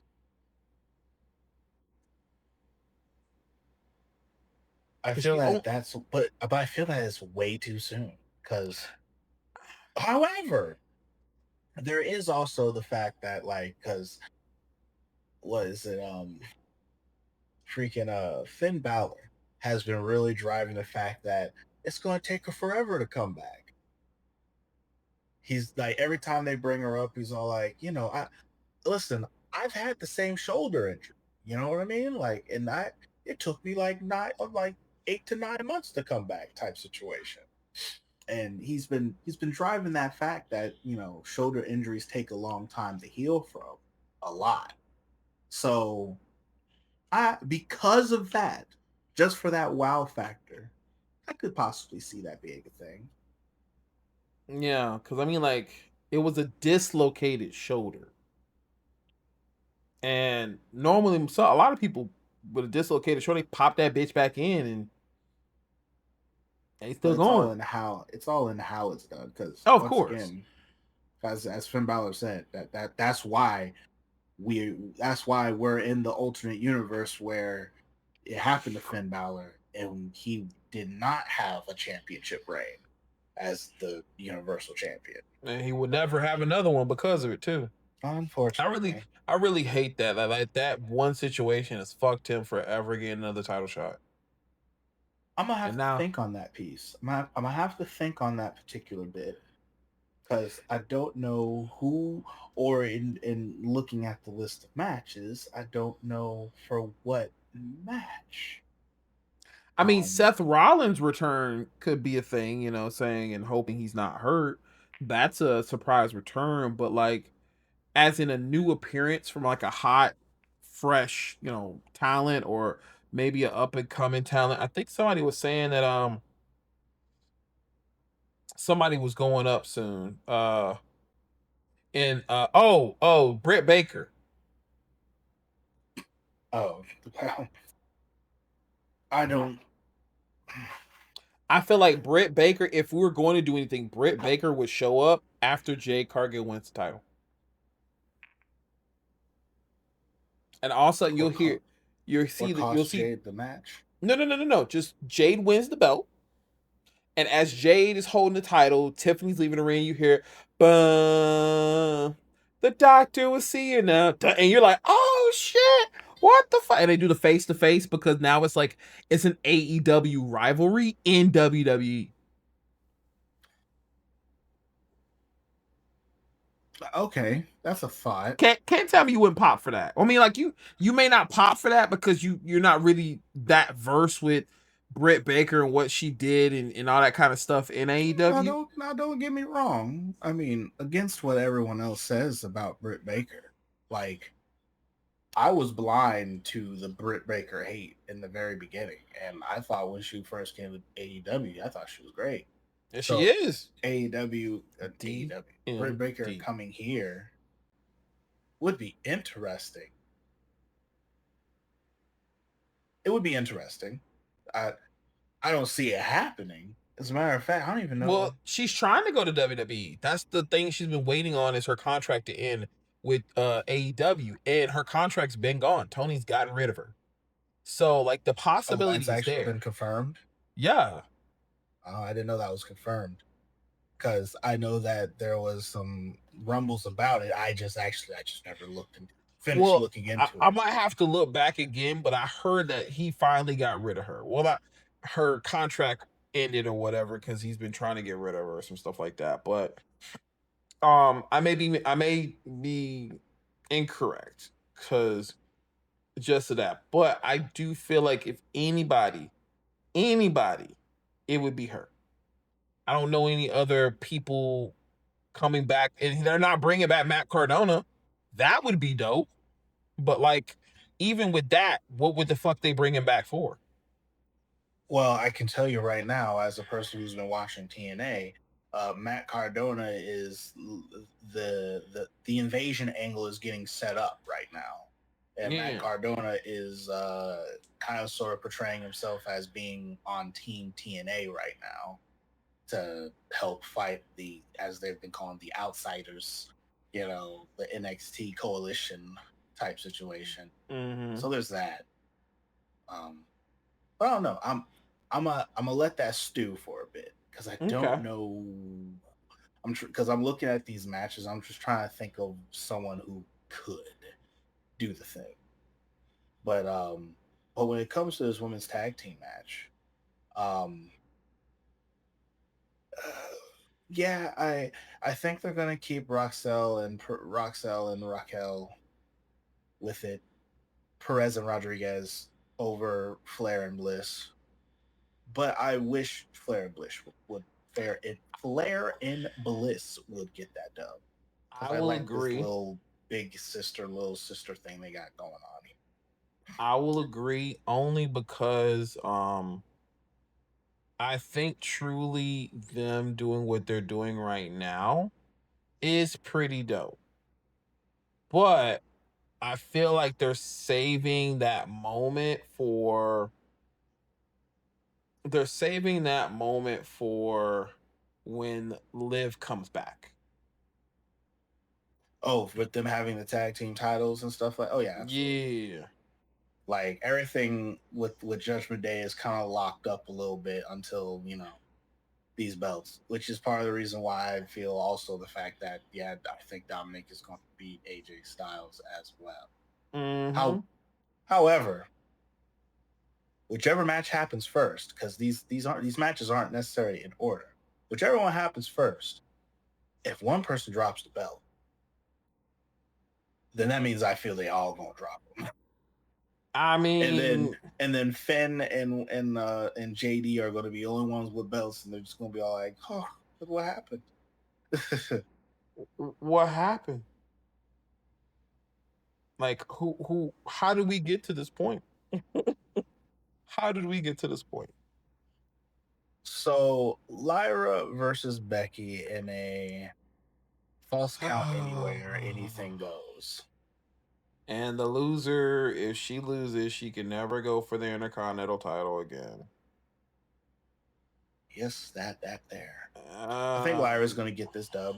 I think yeah, she's gonna get it. this is the bow on top to send Lyra out into the world. Is that You know, bullshit? damn, that's how you feel. Yeah, yeah. You already know I don't like Lyra. I don't. Crazy talk. Like, I don't. How about this? I don't like how her presentation is currently, mainly because I feel like she feels still very green on a lot of things for me. Like, but obviously Ooh, you can't get really well until you get put in the driver's seat. man, I don't like her calling her promo game. I green. don't. I don't. Her in-ring ability is good. I hate how she cuts promos. Okay, I mean, yes, her promos are not great And and whatnot. she to me cuts a promo like a high school chick. And when I say about that, it's because she talks like this when she's holding a microphone and she uses her hands like this. And I'm like, why are you doing that? Like, why is every moment like this? And I just don't like how it just throws me off because it seems very, high school cheerleader vibes. And I think she was probably a high school cheerleader. I feel like she might be. But like, I mean, all right. Hey, listen. You don't like Lyra? You don't give a fuck about no Becky Lynch. So I guess yeah, you are disrespectful with Becky Lynch. I'm not least disrespectful. Like, I at least give her grace. You are completely disrespectful to this bitch, and I hate that. Disrespectful or just honest? Disrespectful. I don't know. The wrestling chat would say otherwise. I don't give a fuck about that goddamn opinion about that shit. They my boys. But fuck that shit, man. Everybody has their opinion on their favorite wrestler and what they do, this and that. We all enjoy our wrestling how we do. But man, y'all ain't gonna disrespect. Like, the coattail rider Becky Lynch. Hey, yeah, what it is. Look, it is what it is, brother. Hulk Hogan did some of that shit too.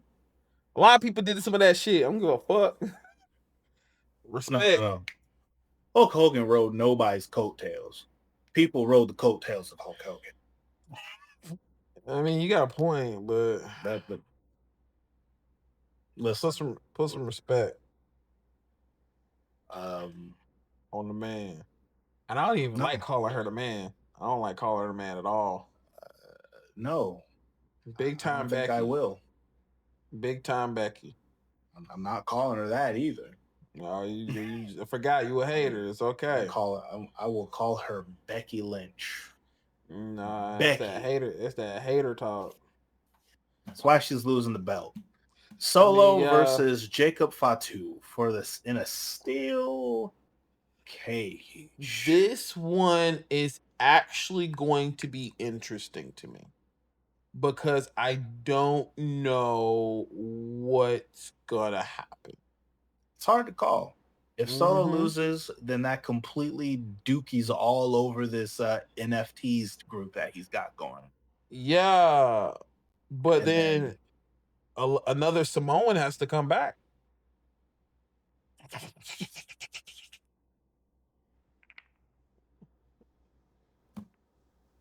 That's a hint. Roman Reigns versus Vince. Yeah, what the fuck?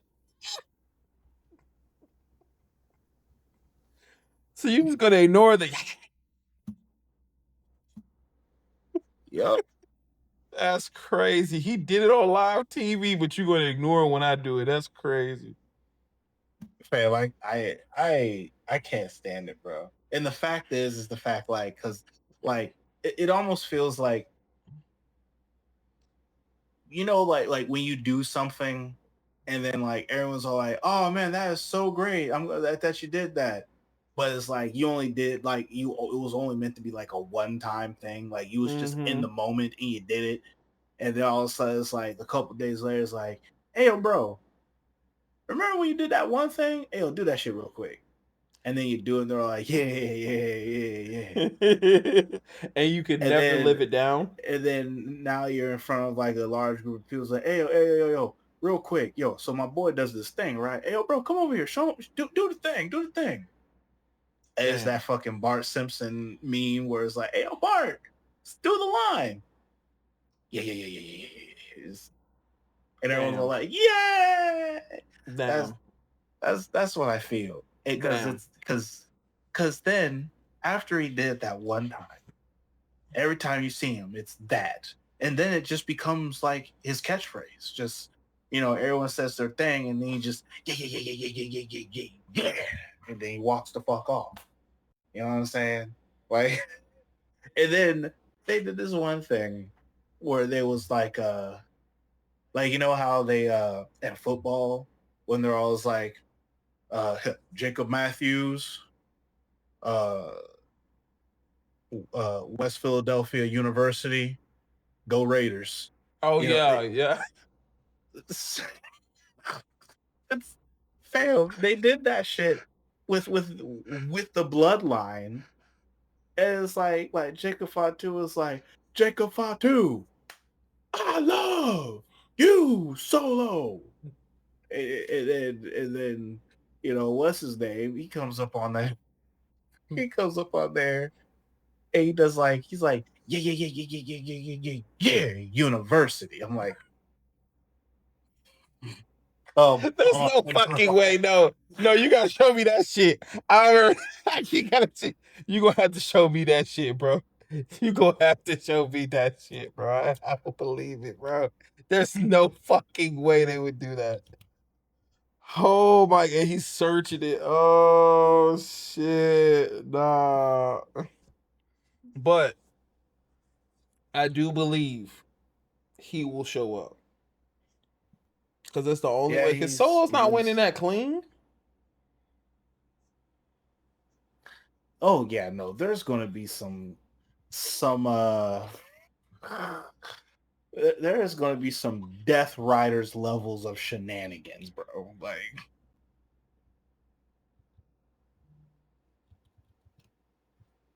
there You is dead ass going trying to to find that be. shit. You dead ass trying to find that shit. That's crazy. Hold on, I think I may have actually found it here. Hold up. But don't play it out loud, so that way it won't interrupt in the audio. Oh no, it's not gonna play out loud. Where it's only gonna play in my ear. Oh. I don't know. I've been getting a slight echo during the pod a little bit.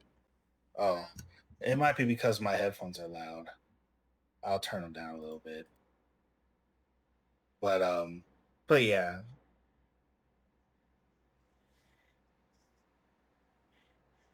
Yeah, it's hold on, I think I do have it here.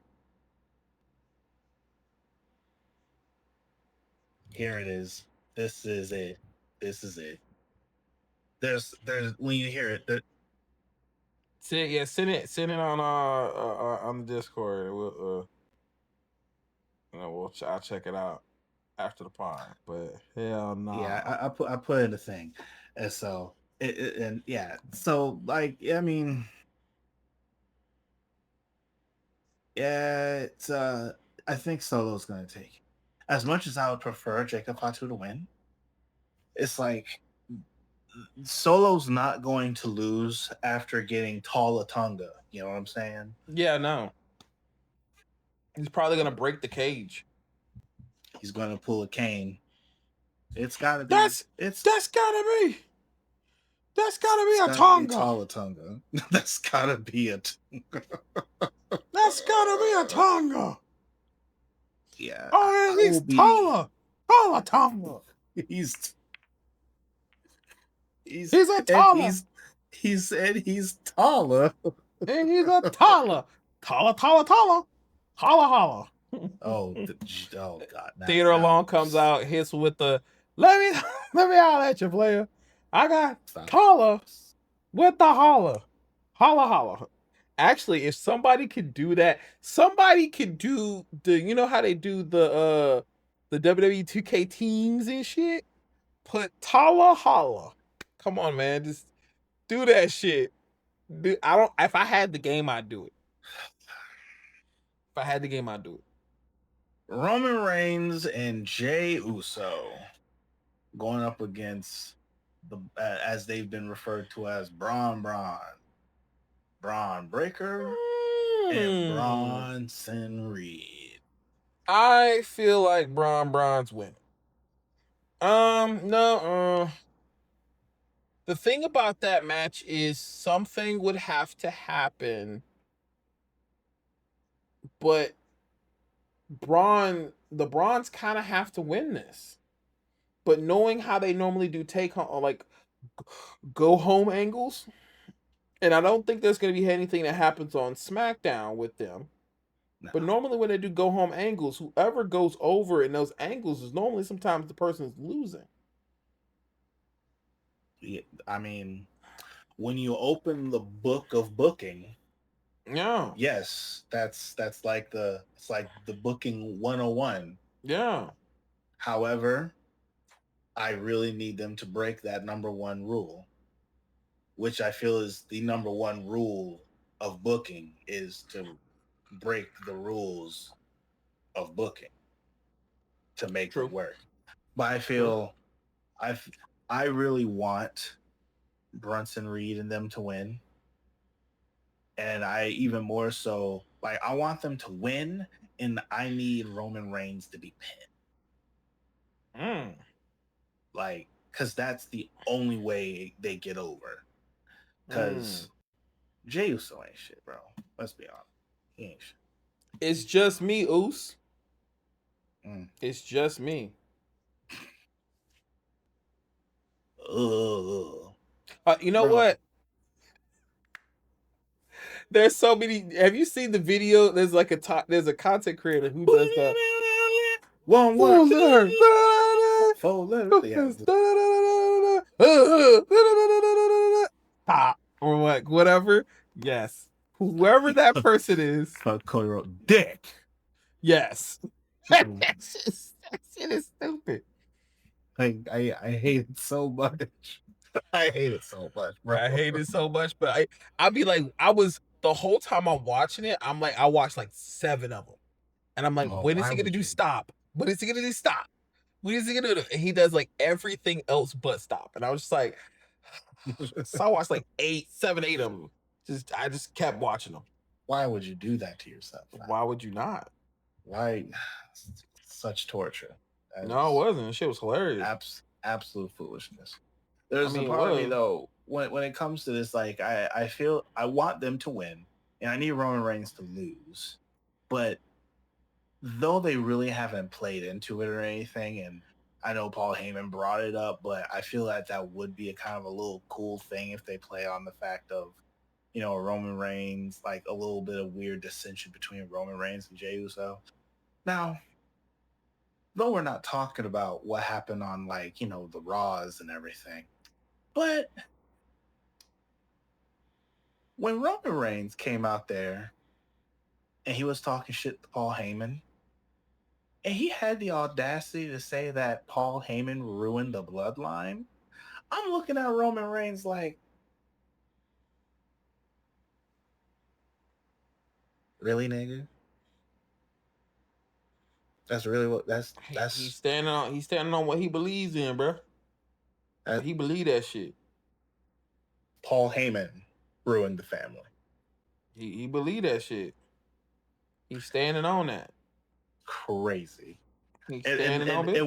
What makes me even more upset is the fact that everyone's all like, yeah, Paul Heyman, you ruined the bloodline. The fans are booing and cheering Roman Reigns. So I'm like, have we forgotten what tyrant Roman Reigns was ruling the bloodline like a freaking goddamn communist out here? Like he was doing big boy shit. He's the reason why the bloodline was all like, okay, we're tired of being bossed around.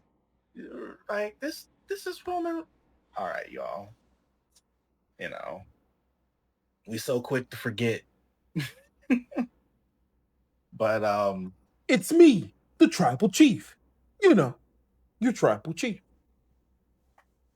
But yeah, I don't know. I really don't feel that Roman Reigns and Jey are going to win this. Because if they do win it, they shouldn't win it. Because if they win it, then Braun. I don't know why I'm stuck on Braun, but yeah, the Brauns, they're getting that Nexus treatment if that's the case. Build them real strong, and they don't win the big one, and now no one cares. They have to win for us to care. Yeah, they really do. And the fact that they're beating Roman Reigns is what's gonna technically, for some people, it's gonna be like, oh, they beat Roman Reigns. That is the care for them, and it's like it's not even that big of a deal, bro. Roman is not the OTC we once feared. Okay, I mean, it's off that pedestal. He's on a different level right now.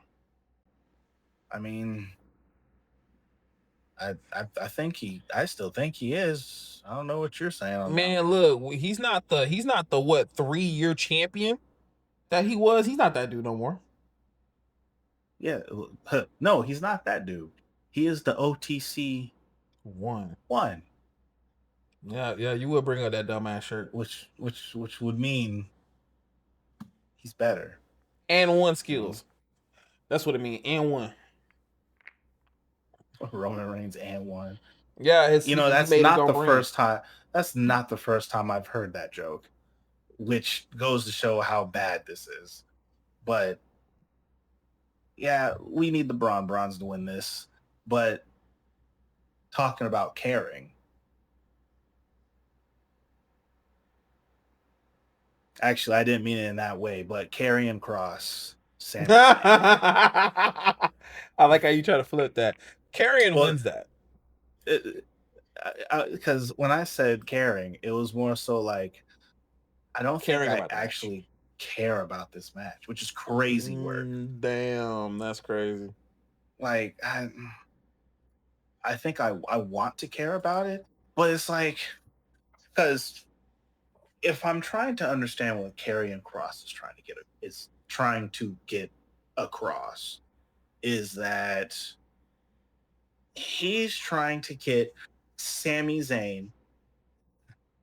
He's actually almost doing a thing that a lot of people said that The Fiend was doing, and was like every time The Fiend would fight somebody and he would beat them, they would like revert to this evil version of themselves, kind of thing. And the only peoples who never actually reverted to an evil version of themselves during that whole bit was actually Goldberg, because he actually beat The Fiend. but it's like Karrion Kross, he's trying to make people go back to being the evil version of himself, because that's what he did with oh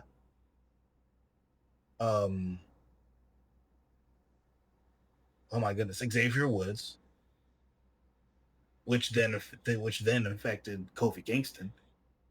He tried to do this whole thing with like AJ Styles, and it didn't work, and he just kind of left AJ Styles alone. But for some reason, he won't leave Sami Zayn alone, type thing.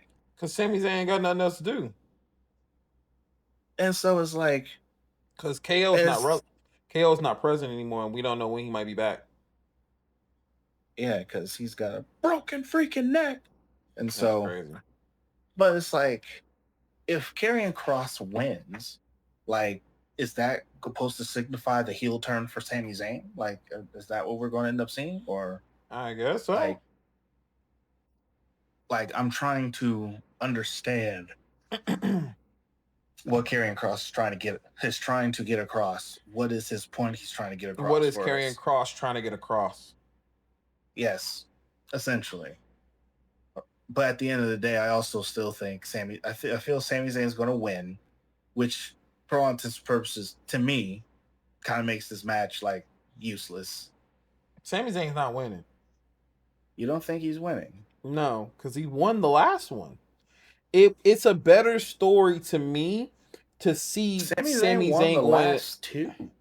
Yeah, that's what I'm saying. So why would he win the third one? I feel like because of this stipulation now with him saying that you got to say I was right. I feel like they're trying in some way, shape, or form to maybe change Sammy's character. And my curiosity feels like, okay, well, if he's won the two, he has to win the third one, right? And then therefore it changes something about Sammy. Does it make him a tag team? I don't know. Does he start following him as a disciple? I don't know. But I feel like it'll be an interesting story of why does he want him to say this so bad? And then him finally getting him to say it, what does it do to Sammy? Because yeah, say if Sammy wins, then Kross's character literally becomes Bray Wyatt. He's a prophet who gives these prophecies and makes people do X, Y, Z, but in every big match he fucking loses. No, we don't need that. Make Kross actually matter. He's fucking over. Give him something.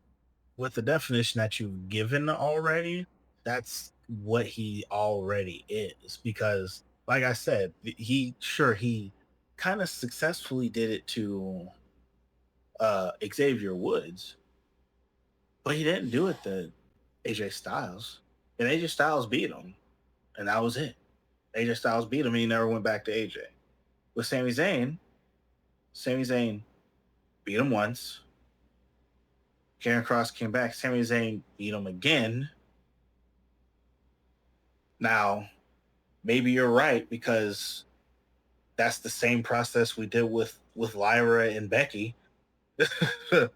where, but of course, 2 wins, you lose 1. But of course, I hate it because it's stupid.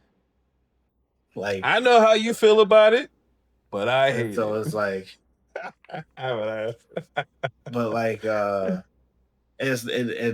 I don't hate Karrion Kross.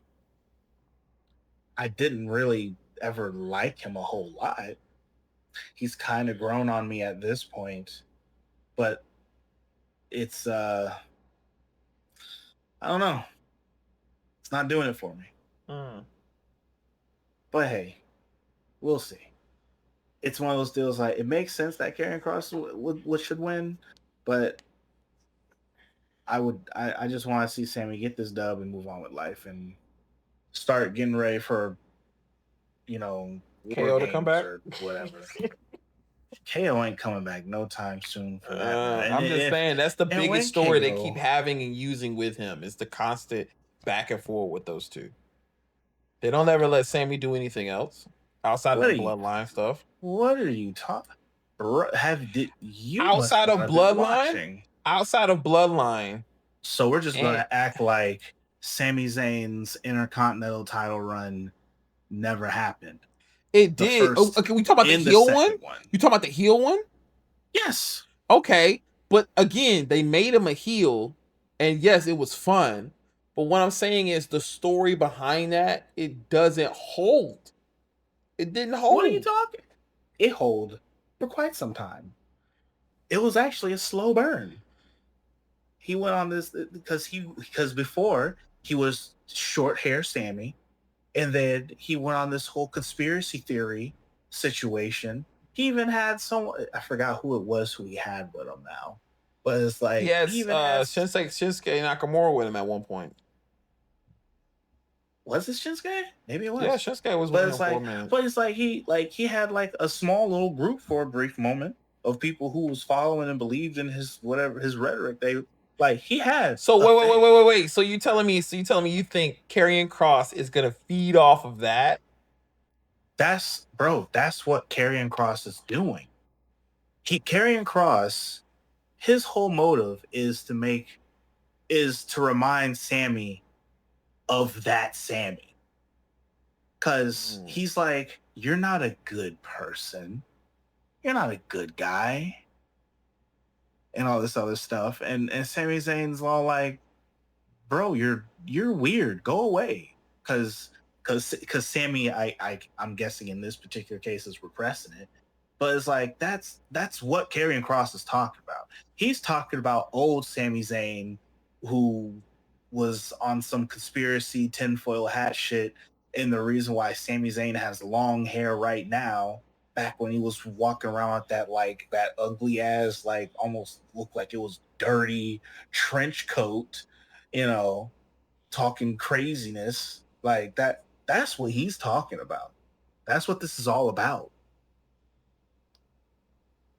But I don't think that's what we're doing right now. And I think that's where they should go.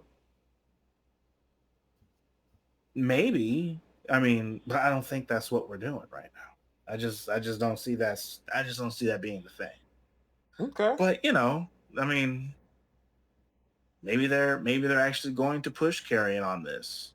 I honestly feel like let's move on and do something else with Karrion. But hey, I guess Sami Zayn has time to kill, since all the belts are grid locked up with our greatest heel turn of all time. John. All right. You a hating ass motherfucker, bro. You a hating ass Bro, motherfucker. nobody likes it. Oh my god. It's a bust. I'm gonna have to bust. see you. We gonna have to see you. We gonna It's stop a- this disrespect. It is a bust, bro. We gonna stop Now, this disrespect. one thing I'm glad that they've stopped disrespecting, however, is the tag team titles on SmackDown. Oh man, that match is going to be match of the year. I'm sorry. Yeah, It might be of the decade, maybe. that's a heavy statement. I'm just saying, like it's gonna be that good of a match, man. It's gonna be crazy. Oh yeah, it's kind of, we have who we got here. We got whatever Andrade and Penta's brothers doing. We have DIY. Listen, bro. Wow. It is what it is. Wow. El Igolo in Phoenix. Fucking. Oh, Nemo. But we got them. We got DIY. We got the Motor City Machine Guns. We got Axiom. We got the Smoke. And we have Axiom is such a weird name.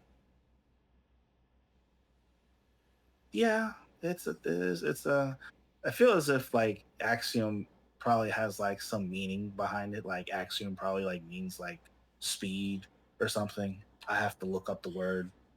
But maybe this match, that's the match I'm looking forward to. I think Wyatt's keep it. Yeah, they do. I don't think any titles are really moving except besides for Jade. Yeah, besides Jade. Intercontinental title stays. This might be just a pay-per-view where yes, it's the biggest party of the summer, but like I don't really see any major title turns. Damn, how that you disrespecting the Intercontinental title for the women's? Oh shit, we did just say that. Yeah, my bad. No. I wasn't disrespecting that. Was not disrespecting that. I completely forgot about that match. That is not even the case. But yes, Valkyria and then the women's title. So those will probably be the only two title changes. Funny, on the women's side. It's all the women's, yeah. So everything else doesn't feel like it's gonna change. But if they do, then that throws a lot of curveballs that, boy, WWE could use some curveballs. Could they or do they? Because I mean, honestly, do you like what curveball besides you not liking this Cena heel run? What other curveballs do you feel like it needs to have, or like what needs to be done? The curveball is not me hating the John Cena heel turn. The curveball would be doing something that would make me be like, oh shit, maybe this heel turn's kind of great. That's a curveball. A curveball would be Naomi losing and then coming out there and fucking over Jade. Or even better, Naomi wins and she still comes out there and fucks over Jade.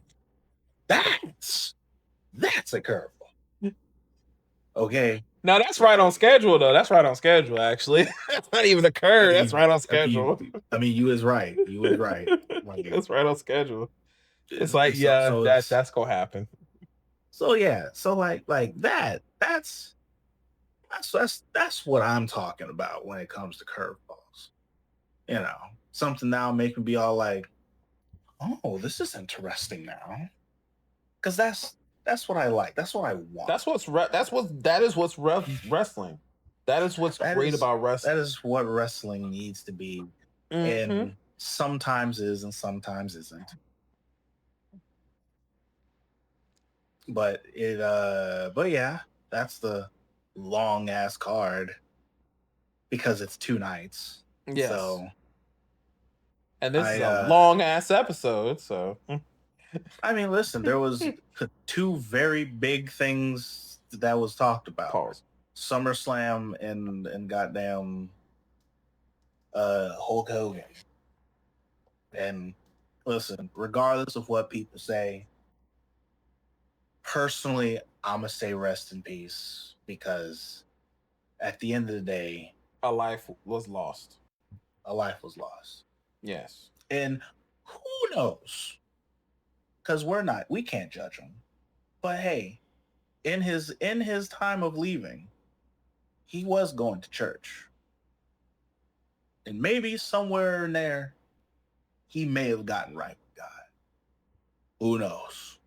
We have to go up there and find out. And so, but aside from that, SummerSlam I think is going to be fun. And I'm hoping to be wowed. Especially With the since this is drink, going to go for 2 nights. with the drink in your hand. Yeah, as you say that with the drink in your hand. That's crazy. Wow me, WW. Wow me. It has to. It's gonna be you basically make it secondary WrestleMania. It needs to be wow. It needs to be like, oh shit, do we need to make this happen every time? Because it's your first tip. The answer is yes. It's your first If tip. you're not, if you're not, they have. If they give us another WrestleMania, if they give us what they gave us at WrestleMania this year, fuck them. And if you're not down with that, we got 2 words for you. No yeet.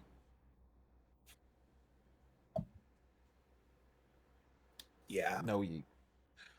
Well, guys, I want to say thank you so much for another episode of the podcast. If you guys have any comments, again, you want us to read, put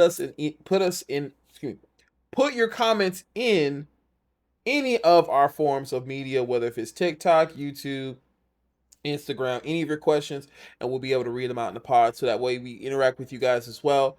Any final thoughts, Swag, before we kind of go into SummerSlam? No, I don't really think that I do. Outside. Oh, you know what? I might have one to answer that question. Right. Oh yeah, go for it. With the things that are going on, in this, like with the street fight, or I want to say, for some reason I was thinking with the Sami Zayn and Karrion Kross type situation.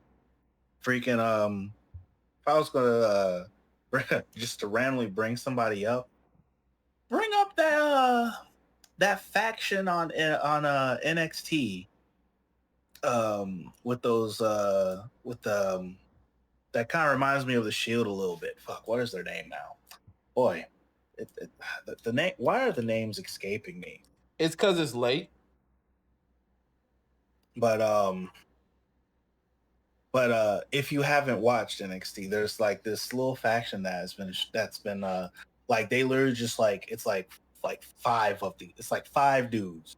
Mm-hmm. And I know you're talking about. They've been like wearing them face masks and everything. I can't remember their name either. It's like a weird name too.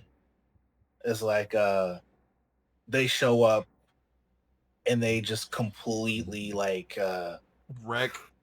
They are what was that group? Retribution or whatever, some shit like that. What was it? Okay. So funny that you brought that up, because it would be in Karrion Kross's match, and then it turns out Karrion Kross is like their boss or some crazy shit. Okay. And then was he trying to get Sammy to join the fold? No. Just to say fuck you, Sammy. Okay. Just say fuck you. Okay. Because because that's what they do. Or even better, they just show up and they and they just wreck both of them. And they just completely, well, I was going to say yes, both of them, or they show up and they just completely ruin the John Cena and Cody Rhodes match. So next is all over again. Well, actually, they couldn't do it for that match. They have to do it for like CM Punk and Gunther, because at least that match can have disqualifications, because Cody Rhodes and John Cena's match is a street fight. So there's that. Well, I mean, the fact that it's a street fight, I mean, it could lead to a no contest. Yeah, or something. Yeah, that's a possibility. Like, if it's the last match or whatever of the night, and they just wreck the ring just like how Nexus did, right? And it leads to the match being a no contest.